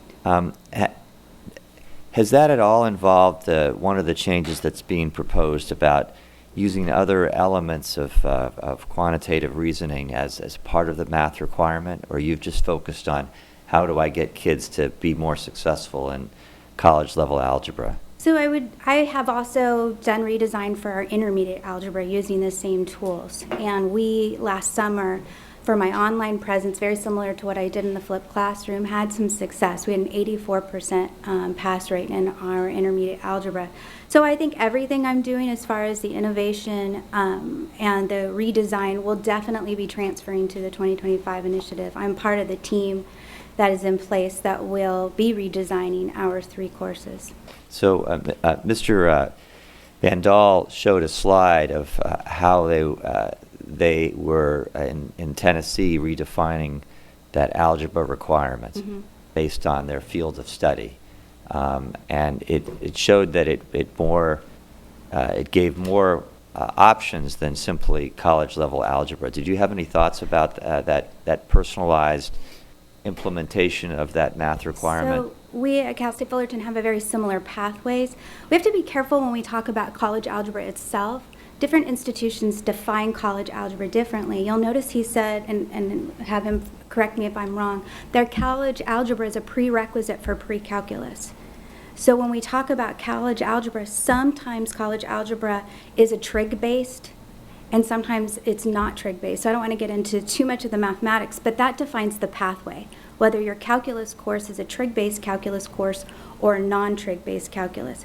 So in his case, I believe he was saying that his college algebra is a prerequisite for pre-calculus, which to me is almost like a stretch. Even though he said that they're implementing a 1-semester model, to me it sounds like, if I'm correct, he actually does have a stretch model for the calculus-based track. And what I was really referring to was how in some fields of study, maybe algebra shouldn't be the crossroads that you need to get over, that other types of reasoning. Sure, the impact of having a stat-based quantitative reasoning course, and then we have an amazing liberal studies type where students are being exposed to different type of mathematics in the world. So I would have to agree with that. And so you have that in effect at Fullerton today? We have the 3 courses in effect, but we are in the process of redesigning the courses to meet the graduation initiative. Okay. And it's not often that we get someone with your experience in front of us who's been both a high school math teacher and now a professor at a university. And you've heard the concern that was raised earlier in the hearing, I think you were here, raised by a number of folks that somehow we have a realignment issue, or you call it what you want, between what's happening on the high school campuses and yet not seen under the traditional model that we have today as being successful in kids who get the grades and in some cases get the test results, but the placement tests have said, failure, you got to go redo it again. Do you have thoughts on that as to I think what you said about that senior study, that 4th year of study, often students might finish Algebra 2 their junior year, and they feel, I don't want to take math my senior year. I think that having that additional coursework, having that practice the senior year, building an amazing 12th grade math course would really impact what's happening. I think implementing, like they said, as far as the changing of with the shift to Common Core, looking at the mathematical practices. If you look at what I'm doing in my innovative classroom, I'm really using some mathematical practices that we're using at the K-12 level. So I think continuing the great teaching that we are doing, but perhaps encourage students to continue taking mathematics their senior year, whether it is a statistics class. There's some great, strong 12th grade statistics classes that are being taught. There's some great finite. I mean, let's have fun with mathematics our senior year. Let's change the mindset of what we're doing. Great, and I think that's good feedback. But can you address we have all these math teachers, these high school math teachers, who have been doing their jobs really well, and yet they're seeing that their kids aren't succeeding under the higher education model of what they should know. I mean, why? I'm sure those math teachers aren't every year saying, "Boy, I had I'm disappointed in my year because 70% of my kids didn't pass the math placement test." What's happening? That would be the great answer, wouldn't it? In the sense that I don't have the answers to every single why. I mean, I remember being in a classroom teacher, having 48 kids looking at me and expecting me to provide them exactly everything they need to know. I think we need to empower our students and have students take some responsibility in their own learning of mathematics, perhaps shifting a little away from the lecture, more back to what I talked about with the practices, and having students engage in mathematics, because we need to change the mindset, and we're doing a good job with it. As you said, in California, we are shifting. So back to your answer, I don't know. I don't have the exact answer All right. to that. I don't know if it's the student's problem when the expectation, when they're getting the grades. The coursework is being presented to them and they're excelling. And then they're told it's not good enough. I don't know if that's so much a student problem as it is an institutional challenge, that what we're teaching at the high school level still isn't seen as enough. That's a big realignment or disconnect issue I still don't have a handle on. And I don't expect you to have all the answers, but I applaud and congratulate you on the great innovations you're bringing to your work and to breaking down these bottlenecks. Questions from my colleagues? Yeah, I'd love to just hear a little bit more about the reaction of the faculty to these changes, how some of the challenges there have been with some of your colleagues. What are some of the, how have you convinced colleagues that this is a good change to make, and what have been some of the sustained criticisms? Well, I think there's different levels of concern, I would say. Some of it regards the speed at which this is rolling out, which we've heard a little bit about, right? It's not typical that we would create 2 or 3 new courses in a year and try to launch them all for the following fall. So that's some of it. There's also maybe some campaigning that needs to be done. I know in my own department about explaining how students are able to be successful with what ostensibly is a more advanced course when they may or may not have been successful with the remedial or developmental courses before.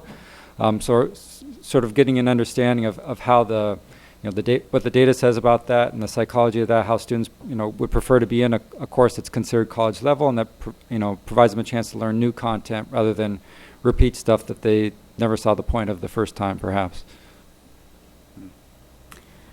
I think, again, with the timeline and how it perhaps was rolled out, having a short timeline to change, but Dominguez Hills and Fullerton have always been a bit ahead of the schedule, so we are used to making that change. So I think that, to answer your question, we would, of course, love more time, but we're adaptive. Well, I'm just sort of referring to the fact that in the past, at least, faculty had voiced a lot of skepticism of, and I'm just glad. I guess what you're sort of suggesting here is that the data has been presented and there's good buy-in now. Is that the with the speed of implementation issue notwithstanding, or is that not entirely true? His face said it all. Yeah. I mean, I think there's still certainly pockets of people who have yet to sort of digest the data, and I think who are maybe overwhelmed by the task, and so data notwithstanding, feel, for instance, that there's this phase this summer referred to as the pilot phase, but then the pilot becomes a reality in the fall, and that's not really enough time to react to whether that summer was a success or not. Mm. Yep, sure. Good. Senator Wilk. Well, great. Well, thank you, professors, for coming and sharing your experiences. We appreciate all that you do to make our students successful. And I know we're going through change, but your practices and examples are good ones for us and your colleagues to try to embrace, absorb, as we try to do better, right? So thank you so much for coming and talking to us today. Thank you. Thank you.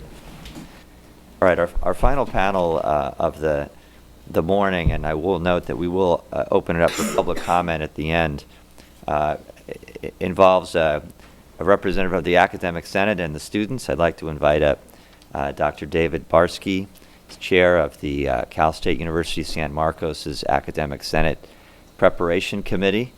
Welcome, Dr. Barsky. And I'd like to invite up the student body president at San Diego State, my university, Shemizi, and I'm going to pronounce your last name not great, but I'm going to do my best. Eberekwe? Yeah, Eberekwe. Eberekwe. Welcome to both of you. Thank you for traveling to speak with us this morning, and we look forward to hearing your feedback. Dr. Dabarsky, do you want to begin? Certainly. Is this good? Perfect. Okay.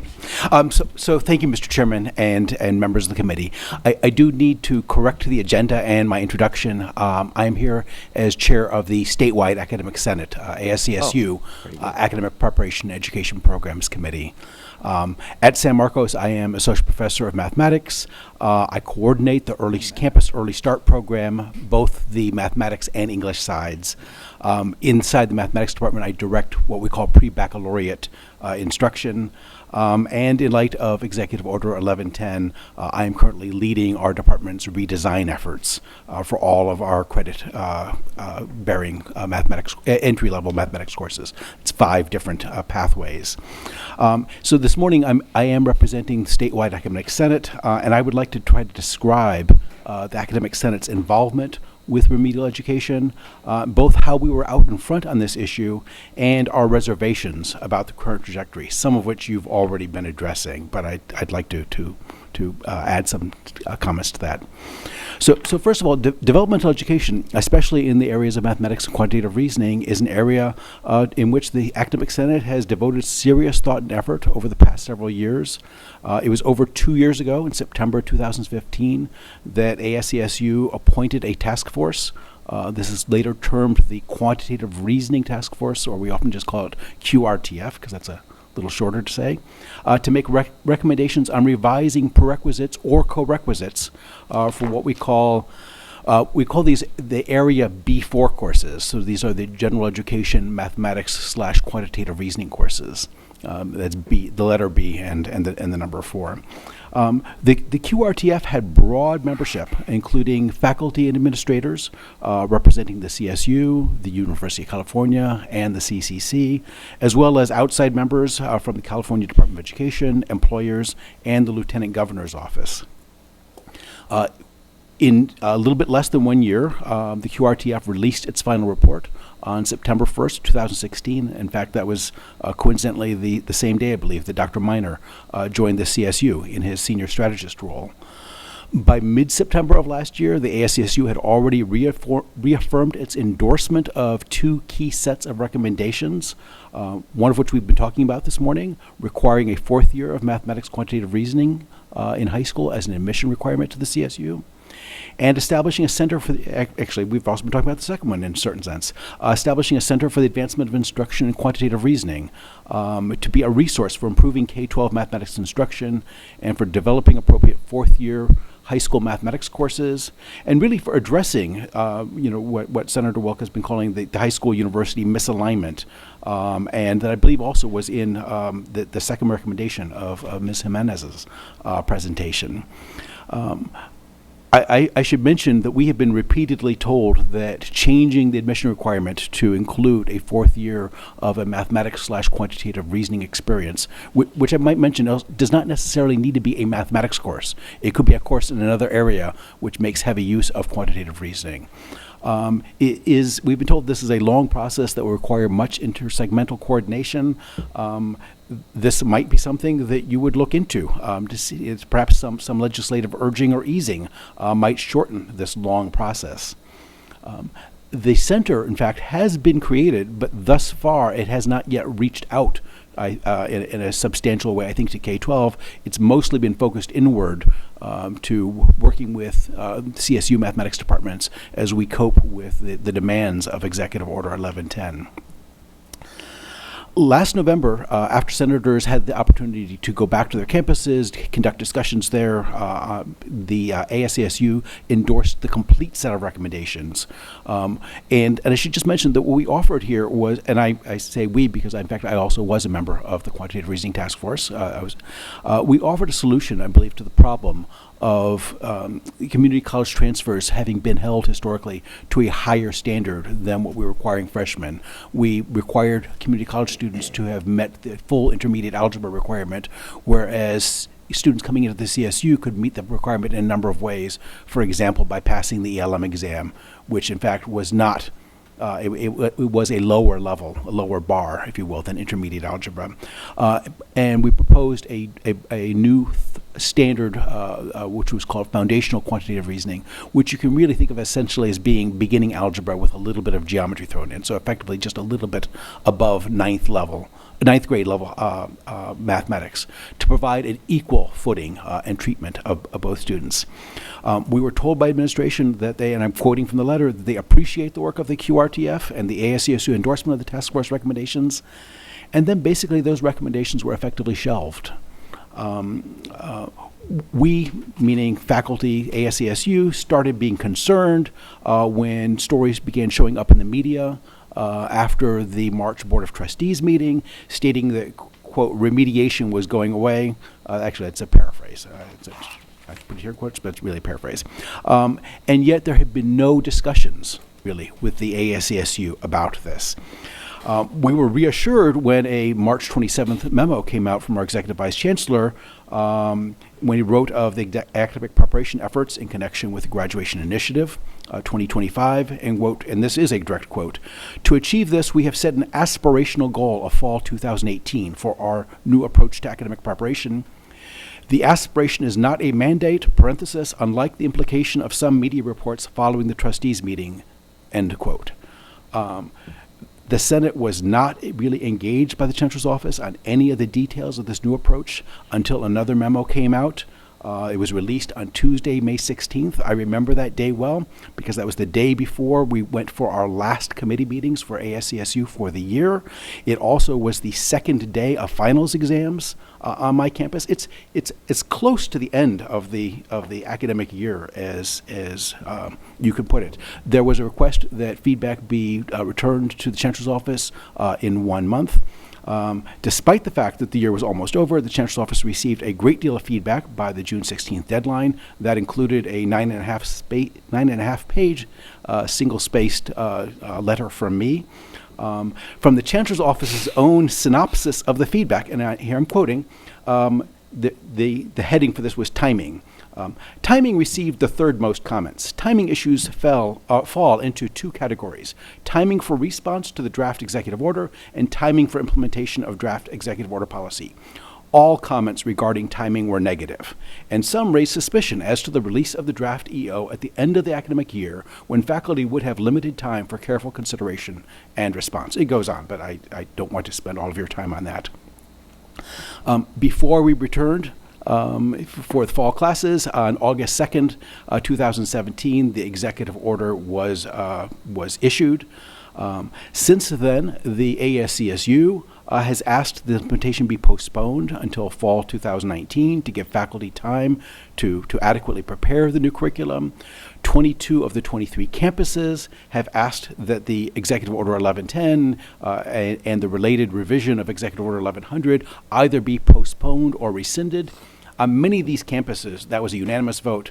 I believe on my campus, there was one abstention on the vote at the Senate when that was held. There probably are less than 24 faculty who have voted against any of those resolutions throughout the entire system. Campus Senate chairs, in what I believe is an unprecedented move, action, have jointly sent a letter to the Chancellor asking for postponement. We are asked, why are faculty upset? And I want to really be clear. It's not that we're obstructionist. I'm going to share with you, in some sense, what it is we're doing, because we'll try to implement these things as best we can. But we're worried that this is that the speed with which these changes are happening is not good, and this would be an example where speed may kill. Many of us believe these changes, if done correctly, could lead to results that are as good or better than what our current what our students are currently experiencing. I have no doubt that there are plenty of our students who we currently put into a one-semester remediation course who are close enough that with very modest support that they would do just fine in a college credit-bearing course. And my colleagues, I believe that. I'm going to talk with you at the end about my concerns about students who are further away from being ready. And I do have some serious concerns there. But we really are, I think, upset is probably a reasonable word to use about the way in which these changes were made and the lack of consultation with the ASASU.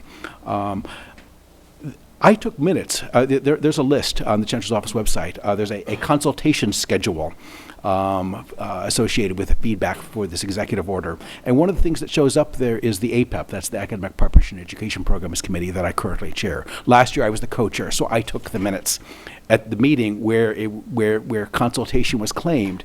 And seeing that meeting on the consultation list led me to coin the following maxim.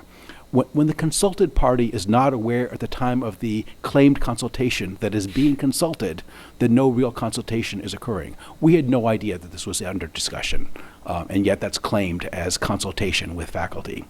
But what concerns faculty the most is the timeline for implementation, 12 months from the issuance of the executive order. At San Marcos, so here I'm now specialized a little bit to my campus, we're working hard to redesign 5 different credit-bearing courses, and we will have courses in place, but we know that there are going to be problems. We actually have paid attention. We've gone to the meetings. We've talked to people from systems where these courses are in place. We sort of know that if we're going to go with the commingled co-requisite model, which is the one we're doing, that it is essential to keep the credit-bearing course and the co-requisite courses on the same schedule so that material is arriving just in time.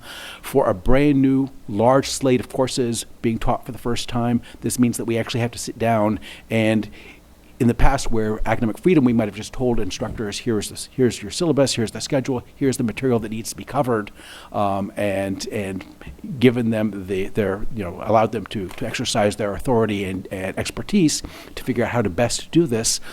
We now basically have to, in advance, map out every single lecture of the semester so that we can keep the co-requisite courses, make certain that the material from the co-requisite courses is arriving at just the right time. I heard the KPCC interview where someone from the Chancellor's Office said, "Oh, we're only asking you to accept some students in your courses who are getting some help on the side." It's much more than that. I had a very, very long drive up here from San Diego, and a metaphor which was occurring to me is that I really feel in some sense that we are in the beginning of a long slide towards a crash. I'm sort of seeing this happen in slow motion. The crash hasn't happened yet because that's going to be this fall, but that's the sense that we have. Dr. Barsky, maybe using your metaphor is a good one for my question. There are many who view the failure rate of our students in the academy as a crash that's been going on for decades now, where tens of thousands of students who have followed all the rules, gotten all the grades, the test scores, been admitted, are crashing out of our universities with nothing to show for it except for debt. And this is not something that has been obscured, certainly to the system leadership, the campus leadership, to the faculty of what the problem has been. It's pretty clear. So I appreciate that that consultation is a sensitive thing, an important one, and process for that is also sensitive and important.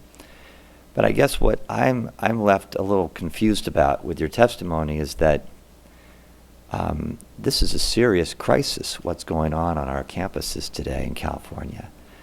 And it requires from all of us leadership and industriousness to do what it takes to try to get the ship back afloat so our kids aren't sinking and drowning. And that's the part of it that creates some level of frustration for me. The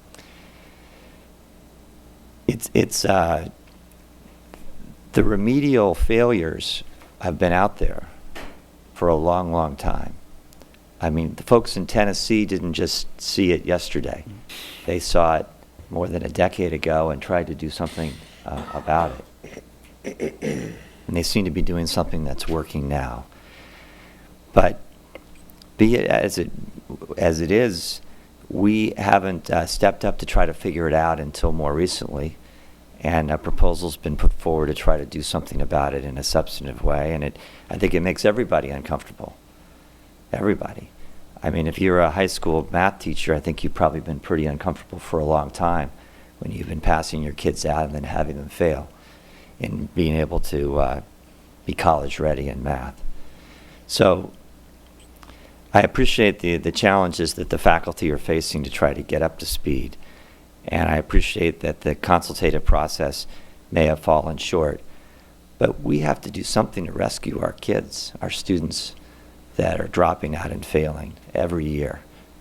And that's what leaves me somewhat frustrated by your testimony, to be candid about it. I agree that we need to do something, but I think we need to do the right thing. And rushing courses that are not yet ready into place this fall, I worry that's the wrong thing. That allowing us to pilot in the fall, this fall. We have 11 tenured faculty in our department. 10 of them are serving on committees, are on teams, working on course redesign. We didn't know this was coming, so in fact this has all been squeezed, with my exception, because in fact I've had some of my service reassigned away in order to work on the teams and to lead this effort. But all of my colleagues, in some sense, again, already had full schedules. We didn't know this was coming. This wasn't planned for, and yet we are stepping up to do this. But there's this sense that in the first year it may not be it may in fact be worse. In the first year, because we won't have had the time to actually plan it correctly. I think that long term, I agree that we need to do something. We have been incrementally, I think, doing things on our campus. If you go back and look at the records for San Marcos, a decade ago, we were probably one of the worst campuses in the system in terms of remediation records. And now we're not the best, but we're in the middle of the pack. We've been moving, and we would have continued moving upward, I think, regardless.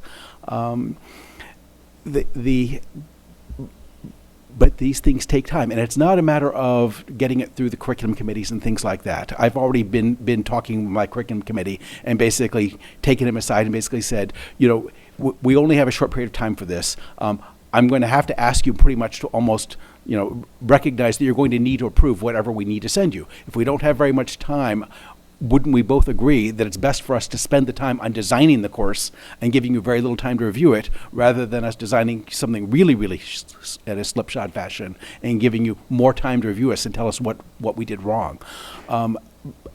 But it's still not going. Okay. It's not going to be ready. I know my colleagues may have some questions and follow up, but I want to give Shamizi an opportunity to give the students' perspective of all that's gone on. And obviously, we're all talking about how we can help you and your colleagues. We welcome you here, certainly from the great university in San Diego. Go Aztecs.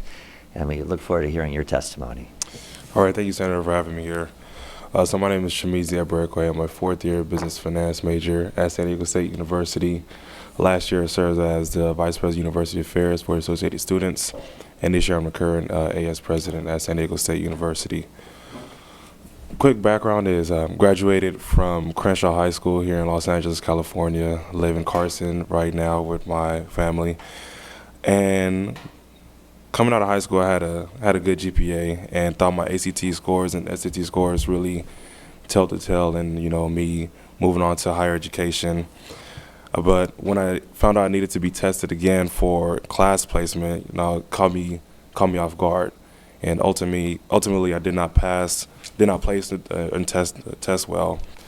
And I found out that I had to take remedial courses not only during my first year, but also the summer prior to my first semester at San Diego State. And this instantly painted a picture that my first year in higher education will be filled with just remediation and ultimately won't count towards graduation. And summer prior to summer of 2014, I was enrolled through the FAST program at San Diego State, where I took a writing class and a math class. The math class was pretty easy, somewhat tedious, and it was just like basic math and passed with flying colors. But on the other hand, the writing course was a bit challenging, having to take an online class away from a professor who is not there to really guide you through how to properly write a college-ready essay was a real struggle. And not being able to get that one-on-one contact with the teacher, face-to-face contact was probably the hardest task probably one of the hardest classes I've ever taken. And this is important for a student like myself, where I see face-to-face contact and one-on-one contact as being very instrumental in just my progress at a four-year university. So I passed the math class, but did not pass the writing. And this all happened before I even stepped foot on San Diego State's campus, before I even moved into my dorms or got my classes ready for my first year. And it was before I was even given a chance to take a course that counted towards my graduation, a course that would challenge me in my pursuit for a degree. And so first semester of freshman year, I had to take the next round of remedial classes. And the mindset I had when talking to my peers who were taking the actual classes that counted towards graduation was I felt very behind. For example, my writing class, we did a total of 3 essays for a whole semester. When you think about it, 16 weeks, 3 essays, it's like no progress. I'm feeling stagnant. I'm feeling like my other peers are doing a lot of other essays, and I'm just here. I just did 3 essays, and it was just so hard, and so I just felt down that I really have to go through all this in order to prove myself to a university that accepted me, that I can take classes with every other regular student. Thankfully, I passed both remedial classes, and but my friends who ultimately did not pass were threatened to be removed from SDSU if they didn't pass their second semester of remedial classes. And just having that fear of, if I'm not going to pass this class that doesn't even count, I can be removed from this class, really struck a lot of fear in all of my peers. And I was there to help them eventually pass some of their classes and get through the test. And eventually all of my peers that took remedial classes did ultimately pass, and now are on the track to graduate longer than they projected at first. And so after my first semester, my second semester, I was looking at classes to take, because I was eventually able to take classes that count as, for example, RWS 100. And I saw that there was a class called RWS 101, where you were given an extra unit, but you were required to meet with a TA to go over your essays every single week. And I ultimately decided to take that class. I just wanted to do it for the extra unit to catch up. But I just saw that within that class, it was really helpful being able to meet a week with a TA who were on a graduate level and was able to review my essays every week and just go over with me what the professor's expecting. Because not only am I getting knowledge from the professor, I'm getting contact with someone who is able to revise my essays and tell me what I'm doing right, what I'm doing wrong. And thankfully, I got an A in that class, and I was able to just see how constantly meeting with somebody and actually working towards using a class that's going to actually count towards graduation really just motivated me to do the best that I can. And so when I heard about the removal of remediation, I was excited because my little brother, who is applying to colleges right now, won't have to go through the same struggle that I went through, and I'll be able to help him, guide him in what classes to take, how to properly prepare, and just being able to actually count towards graduation, which is a big key. So thank you for having me here, and open any questions. Thank you very much, and I'm sure that there are a lot of people in Carson very proud of you and the success that you've had, and talking about your own pathway is a great. It's illustrative of the challenges that other students are facing, and you talked about your peers, and so you've heard us talk about the co-requisite model, and given your own personal experience with that, you feel comfortable that that's a positive change that the system is requiring or going to require. Yes, I do. I wish that there was a co-requisite for some of the math classes that ultimately counted for graduation, but I think that's key in just progressing and being able to eliminate remediation and have a smooth transition to co-requisite. And I'm going to ask the obvious question, which is that you obviously took all the high school classes required, and you got the grades, and you got the test scores, and you got admitted to arguably the hardest state university to get into in California, San Diego State. Were you surprised that you were told that you still didn't have the skills to succeed in college? Yeah, I was surprised, and honestly, I just felt like I didn't belong at some points during my first year. Just only having 2 classes that counted towards graduation, and the other classes that I'm just sitting there, I felt like I was just giving money to the university and nothing to show for it.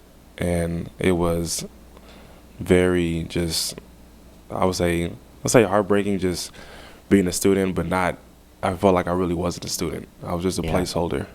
Yeah. So you're on a track to graduate in 5 years? 5 years. 5 years.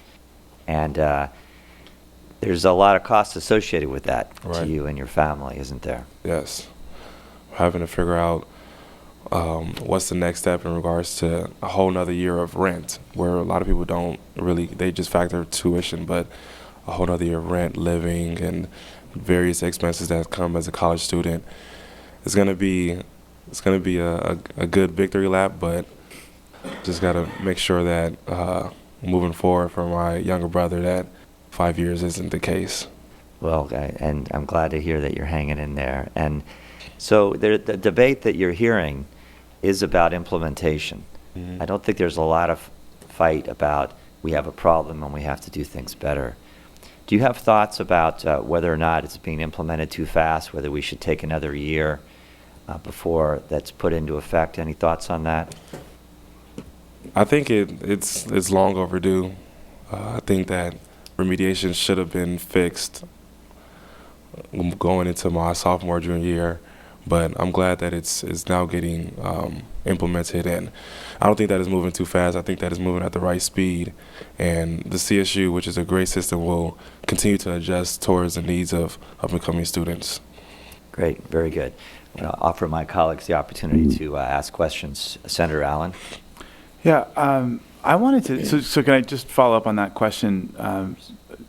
To Dr. Barsky. So do you?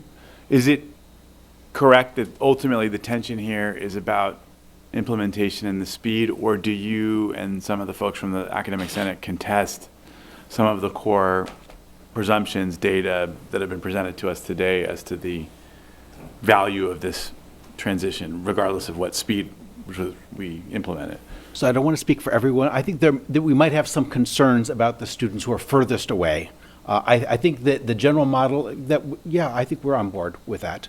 And that the real problem in some sense is that being on board for that means that we want to do it right. And that means actually really designing courses carefully.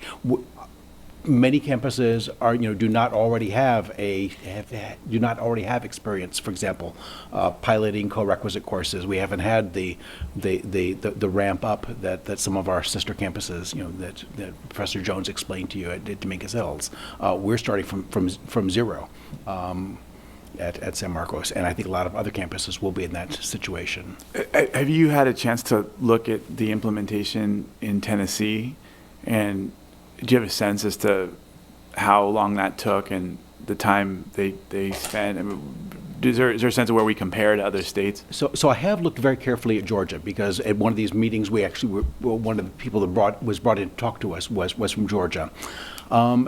They basically had a 2.5 year period from really the start of this to implementation. There was 1.5 years from the time that the decision was made that they were all going to go full scale, but there actually was a full year of planning work ahead of that, done effectively by their equivalent of the Math Council, the chairs of all of the University of Georgia system schools.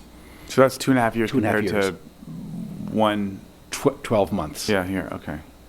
And so so that's the crux of your critique. That is the crux of my critique. Okay.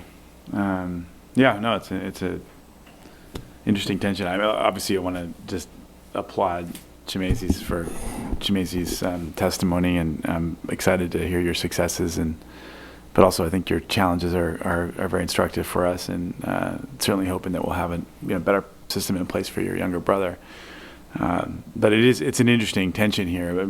I guess I'm comforted by the fact that we're not having a kind of a basic debate about the wisdom of this approach altogether. It just seems to be an implementation question, and I mean, I'm not deep enough in the weeds to be able to evaluate it. I think it's very clear that it's we've waited too long to do this, but I'm also sensitive to the fact that just because you waited too long to do it doesn't mean you rush the implementation such that you undermine the core program that we know we need to implement. So, and I don't know that I have enough information to evaluate whether or not that's what we're doing. But that seems to be the core tension here. It does. I mean, if you look at the data, it seems that if we did nothing different, 75%. Well, but he's not suggesting we do nothing different. No, but if we did nothing different today, we waited every year that we wait, aren't you guaranteeing that 3/4 of the kids that gets put down that road are going to drop out and never achieve success, right? So that's kind of the baseline. And if you want to extrapolate the Tennessee data, which I know, there's some risks in doing that, but if you want to just take a look at the success rate that they have, where 70% are able to complete their degree requirements, now you see the gap that is at risk, right? Yes, Dr. Barsky. But no one has run the experiment yet of rushing into this without doing the proper planning. We could very well end up with worse than 75% in the first year. Well, I think that as it gets implemented, the professors are going to decide whether that person taking that course has achieved a grade that indicates they were successful, right? Correct. So at the end of the day, you and your colleagues are going to decide whether that student that is in a co-requisite that you've designed is still appropriately achieved the skills to get a passing grade in that class, right? Correct. Yeah. And so what you're saying is that the added preparation that we're going to give to that student may not be successful. May not be successful, and that student might then end up with a failing grade in a course which actually counts for their grade point average calculations and academic disqualification, all those things, whereas that doesn't happen right now. But under the current system, they would be enrolled in a course that would give them no academic credit either. It's the equivalent of a failure in a course that has a co-requisite to it, right? Not equivalent in terms of, for purposes of academic disqualification and probation. Okay. But it's still, for that student, it's the same thing. It's they've failed that class. They have not advanced in degree attainment. Senator Wilk, you have anything you want to follow up on? Sure. For you, Dr. Barsky, and this runs completely counter to everything we've been talking about today, but is the UC system and CSU system the appropriate venue to do remedial education? Would we be better off doing that through community college system and then having students academically prepared before they come to your campus? That's an interesting question. Years ago, in fact, I have come back to the faculty. I was an administrator for 15 years on my campus. When I was making the transition from the mathematics department to administration, one of the things that I did was set up an arrangement with Palomar Community College to have them offer courses on our campus. We found, in fact, that student success improved when Palomar had to back out of that arrangement. We didn't realize how bad that arrangement was, in some sense, until they backed out, and we took over because then, in some sense, we could design the courses to match our curriculum. Their courses didn't quite match so we actually, in some sense, had a misalignment of courses. In courses offered on our campus, because our rooms were being used for these courses, but they weren't really aligned with our curriculum, and the students were taking more units. So we were able to reduce the numbers of units, streamline the courses, align them better with our curriculum. So yeah, one could go that direction, but my own one experience with that was that, in fact, that might not have been the best. And then a follow-up on that. So an earlier, I can't remember which presenter testified that we would benefit from having the whole platform of higher education definition of remedial education. Would that address the experience you had with Palomar, or do you think it's just going to naturally be organically systemic that you're just, unless you're doing it yourself, it's probably not going to align as well as you could do it if you're doing it yourself? Well, I think this is a somewhat murky area, which and that was one of the things, again, that the Quantitative Reasoning Task Force tried to address with a set of foundational quantitative reasoning skills, was try to provide a common definition for the CSU and the community colleges to use in determining when it was that students were ready to do college level work. Mathematics is somewhat tricky because there are some courses taught in high school which are taught at a higher level. I'm thinking about calculus courses, for example, than courses for which we give college credit in the CSU. And it's not anything about the CSU, it's community colleges and UC as well. Mathematics is one of those areas where, depending upon what track you're on, you may be taking things at higher or lower levels in the two systems, the K-12 and the university.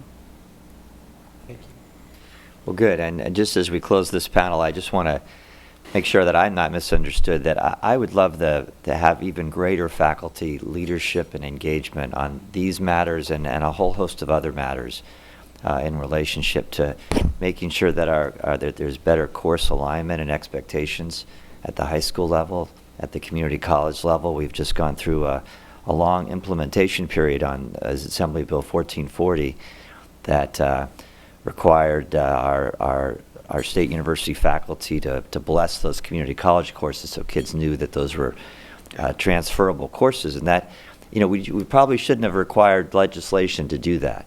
We had a problem that was long-standing and very apparent, and unfortunately it required legislation to mandate this kind of engagement and cooperation.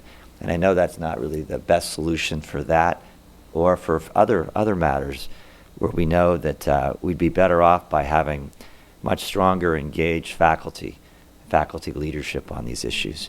That's really where you guys have the experience and the expertise to guide us and guide the system in the best way.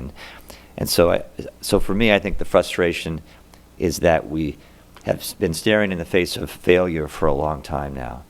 And the fact that the system is stepping up with high expectations for greater student graduation rates, and as a part of that, recognizing that we have to start doing things differently and better. I appreciate that and give them great credit for that. But it does require all of us to step up and try to match their vision for how we can do it better with a lot of energy. And that applies to the faculty leadership. It applies to a lot of others. And I know that makes it difficult and challenging. But I so appreciate your engagement, you personally, and your colleagues on this issue, and hope that the challenges that we're dealing with in terms of process and consultation, that we can overcome them so that we can keep our singular focus on the success of the students. With that, I thank you both for coming and sharing your views. Thank you. Okay, so as we come to the end of our hearing this morning, we want to provide the opportunity for public comment. Those who did not have a chance to testify that may have something that they want to share, I want to invite them to the table to give us their views. Anyone wish to provide any further comments, please come on up and introduce yourself.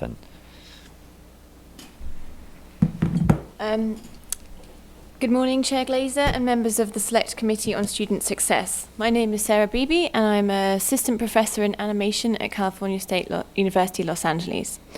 I'm here on behalf of the California Faculty Association. As you may know, Chancellor White issued Executive Order 1110, which would eliminate placement tests and remedial maths and science courses in the CSU. The executive order would end the use of courses that don't count towards degrees and allow some students to fulfill math requirements that don't require mastery of Algebra 2 skills.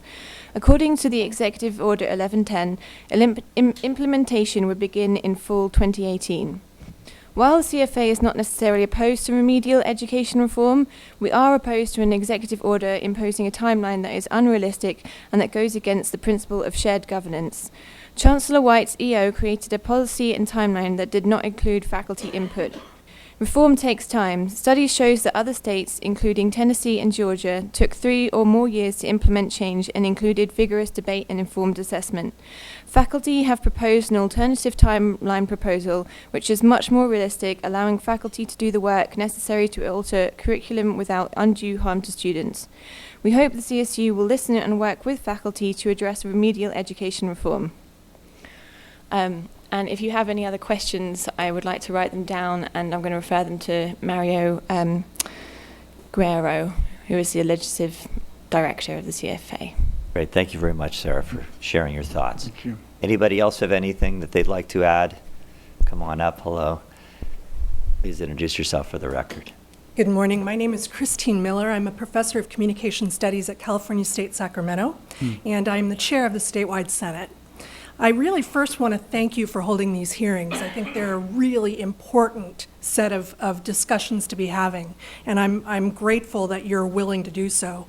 Senator Glazer, you started off by setting the table and saying one of the things that you were interested in finding out is, are these the right steps to be taking? I think that's precisely the question to be asking. And the answer, in my mind, is yes. These are the right steps to be taken in terms of a remediation and the direction that the CSU is going. However, there's a corollary question, which is, are these the right steps right now? And that's where I diverge. That's the issue in terms of what is the crux. In the short run, we may in fact be doing more damage to students and putting them farther behind the 8 ball than they are already, and that if the current system continued in the way that it would. And that's what Professor Barsky was telling you. I completely understand the perspective that you're taking about every year we wait, more damage is done. I get that. The thing that I'd like to emphasize, however, is we are not waiting. There's not been waiting going on. You heard that in terms of the testimony from Dominguez Hills and Fullerton. There are pilot programs that have gone into place and shown great strides. Those pilot programs have been the way that this needs to be approached. The difference is when it's organic, coming from the faculty, from the ground up, versus the top down, and that differential between when some campuses are prepared to move ahead full steam and others aren't. So the example from Tennessee that Mr. Vandal told you about, I think, is very instructive. He told you that Tennessee has been on that path for many years, that they took time to listen to their faculty, that they developed research questions, That, I think, is vital because we need to be assessing how well these things work. And it's not just whether that student passed that class, it's the overall system. And so it requires research questions to be able to answer that kind of thing. He also told you that they did piloting and prototyping and that they scaled afterwards. So to me, this is like flying a plane before you've done the test flights. Now, I'm a professor of communication studies. I'm not an aviation person, but California is not Tennessee. So I think about, for instance, whether there was some other country that came up with this wazoo new way to fly a plane. And we then studied, oh, we're going to do what that country over there did. No. Our NASA or Air Force would insist on test flights before they would put that into place. That's the kind of thing that we're talking about here, where we can scale once we do the kind of pilot testing in the programs that you heard. And I think that's the proper approach. So we are going in the right direction, but we run the risk of damaging more students in the short run than in the long run by taking things so quick, and that's the faculty's perspective. One more thing, because I wanted to mention it when you talked about transfer at the beginning. I just want to draw your attention to, there's an intersegmental committee of academic senates, which is the executive committees of all three senates of the segments, and we're holding a transfer forum on February 1st, and I would love to invite you to it so that you can learn more about the intersegmental cooperation. So the reference to 1440 is another reason that made me think about that. We'd like for you to show you the ways that the three segments are cooperating with respect to transfer. Right. I know it's not remediation, but I think it might be something on your minds. It's still apropos. Where's it at? It will be in the Capitol. I don't know the room yet, but I will certainly let you know. Can I ask that your staff forward that information to the members of the committee? Absolutely. You Okay. bet. Thank you, Professor Miller. you. You're always so articulate in your testimony and with very colorful metaphors, I might add, as I know from previous experience. Well, very good. Anyone else want to provide any public testimony before we close? All right. Well, with that, colleagues, thank you for joining me and participating in our examination of the problem and what the state universities are trying to do about it with wonderful input from our stakeholders, from Mr. Vandal, Ms. Jimenez, and others. I want to thank the Santa Monica Community College for hosting this here in their beautiful facility on their wonderful campus and for all the good work that they do for our students every day. Colleagues, these are difficult issues. We all know there's a big problem, and I think that's the thing that there's broad consensus on it. And change is always a challenge, and process is always an important issue, and consultation an important issue. But at the end of the day, I know that what gets me frustrated is to see so many of our kids drop out and run into barriers, and it's not just about bottlenecks on courses and course availability, but the structure in which we try to get them college ready and college successful is a part of that too. And so for all those who are involved in it, I know I offer my thanks and appreciation. And I hope that the conversations that we are continuing today move forward as this implementation goes forward. I think it's something we're going to want to watch closely. But it's all about having the kids be successful. And I want to offer any closing comments from my colleagues, either one of you. Senator Allen, Senator Wilk, anything you want to say as we close? No, I just appreciate the very interesting discussion. It's given me a lot more to think about. We obviously, as you mentioned, Jackie Irwin's bill that is helping to move this whole debate forward. But I certainly hope that this is a classic challenge of moving bureaucracies, right? There's a direction that we all can agree we want to go in. The question is, how do you do it in a way that's going to make implementation most successful? And I certainly ask the faculty to work as hard as it can to get this online as fast as it can. And I ask the administration to understand the challenges of implementation and hopefully as they'll continue to work together to do what's best for the interests of our students and our system. So that's the challenge here. Great. Senator Wilk. Lot to process, and you're right, it is a bit of a conundrum, and there's just see how it plays out, and a lot to think about, and I appreciate all the additional reading material that you gave us today, which I'll be going through during the Christmas break. But this is something that we do need to address, but we also want to get it right. Right, thank you. Thank you both for being a part of this. Thank you to the folks who testified and traveled to be with us today, and for those listening, your interest in this important subject. And with that, we'll adjourn the hearing. Thank you. Thank you, everybody. Thank you. Yeah.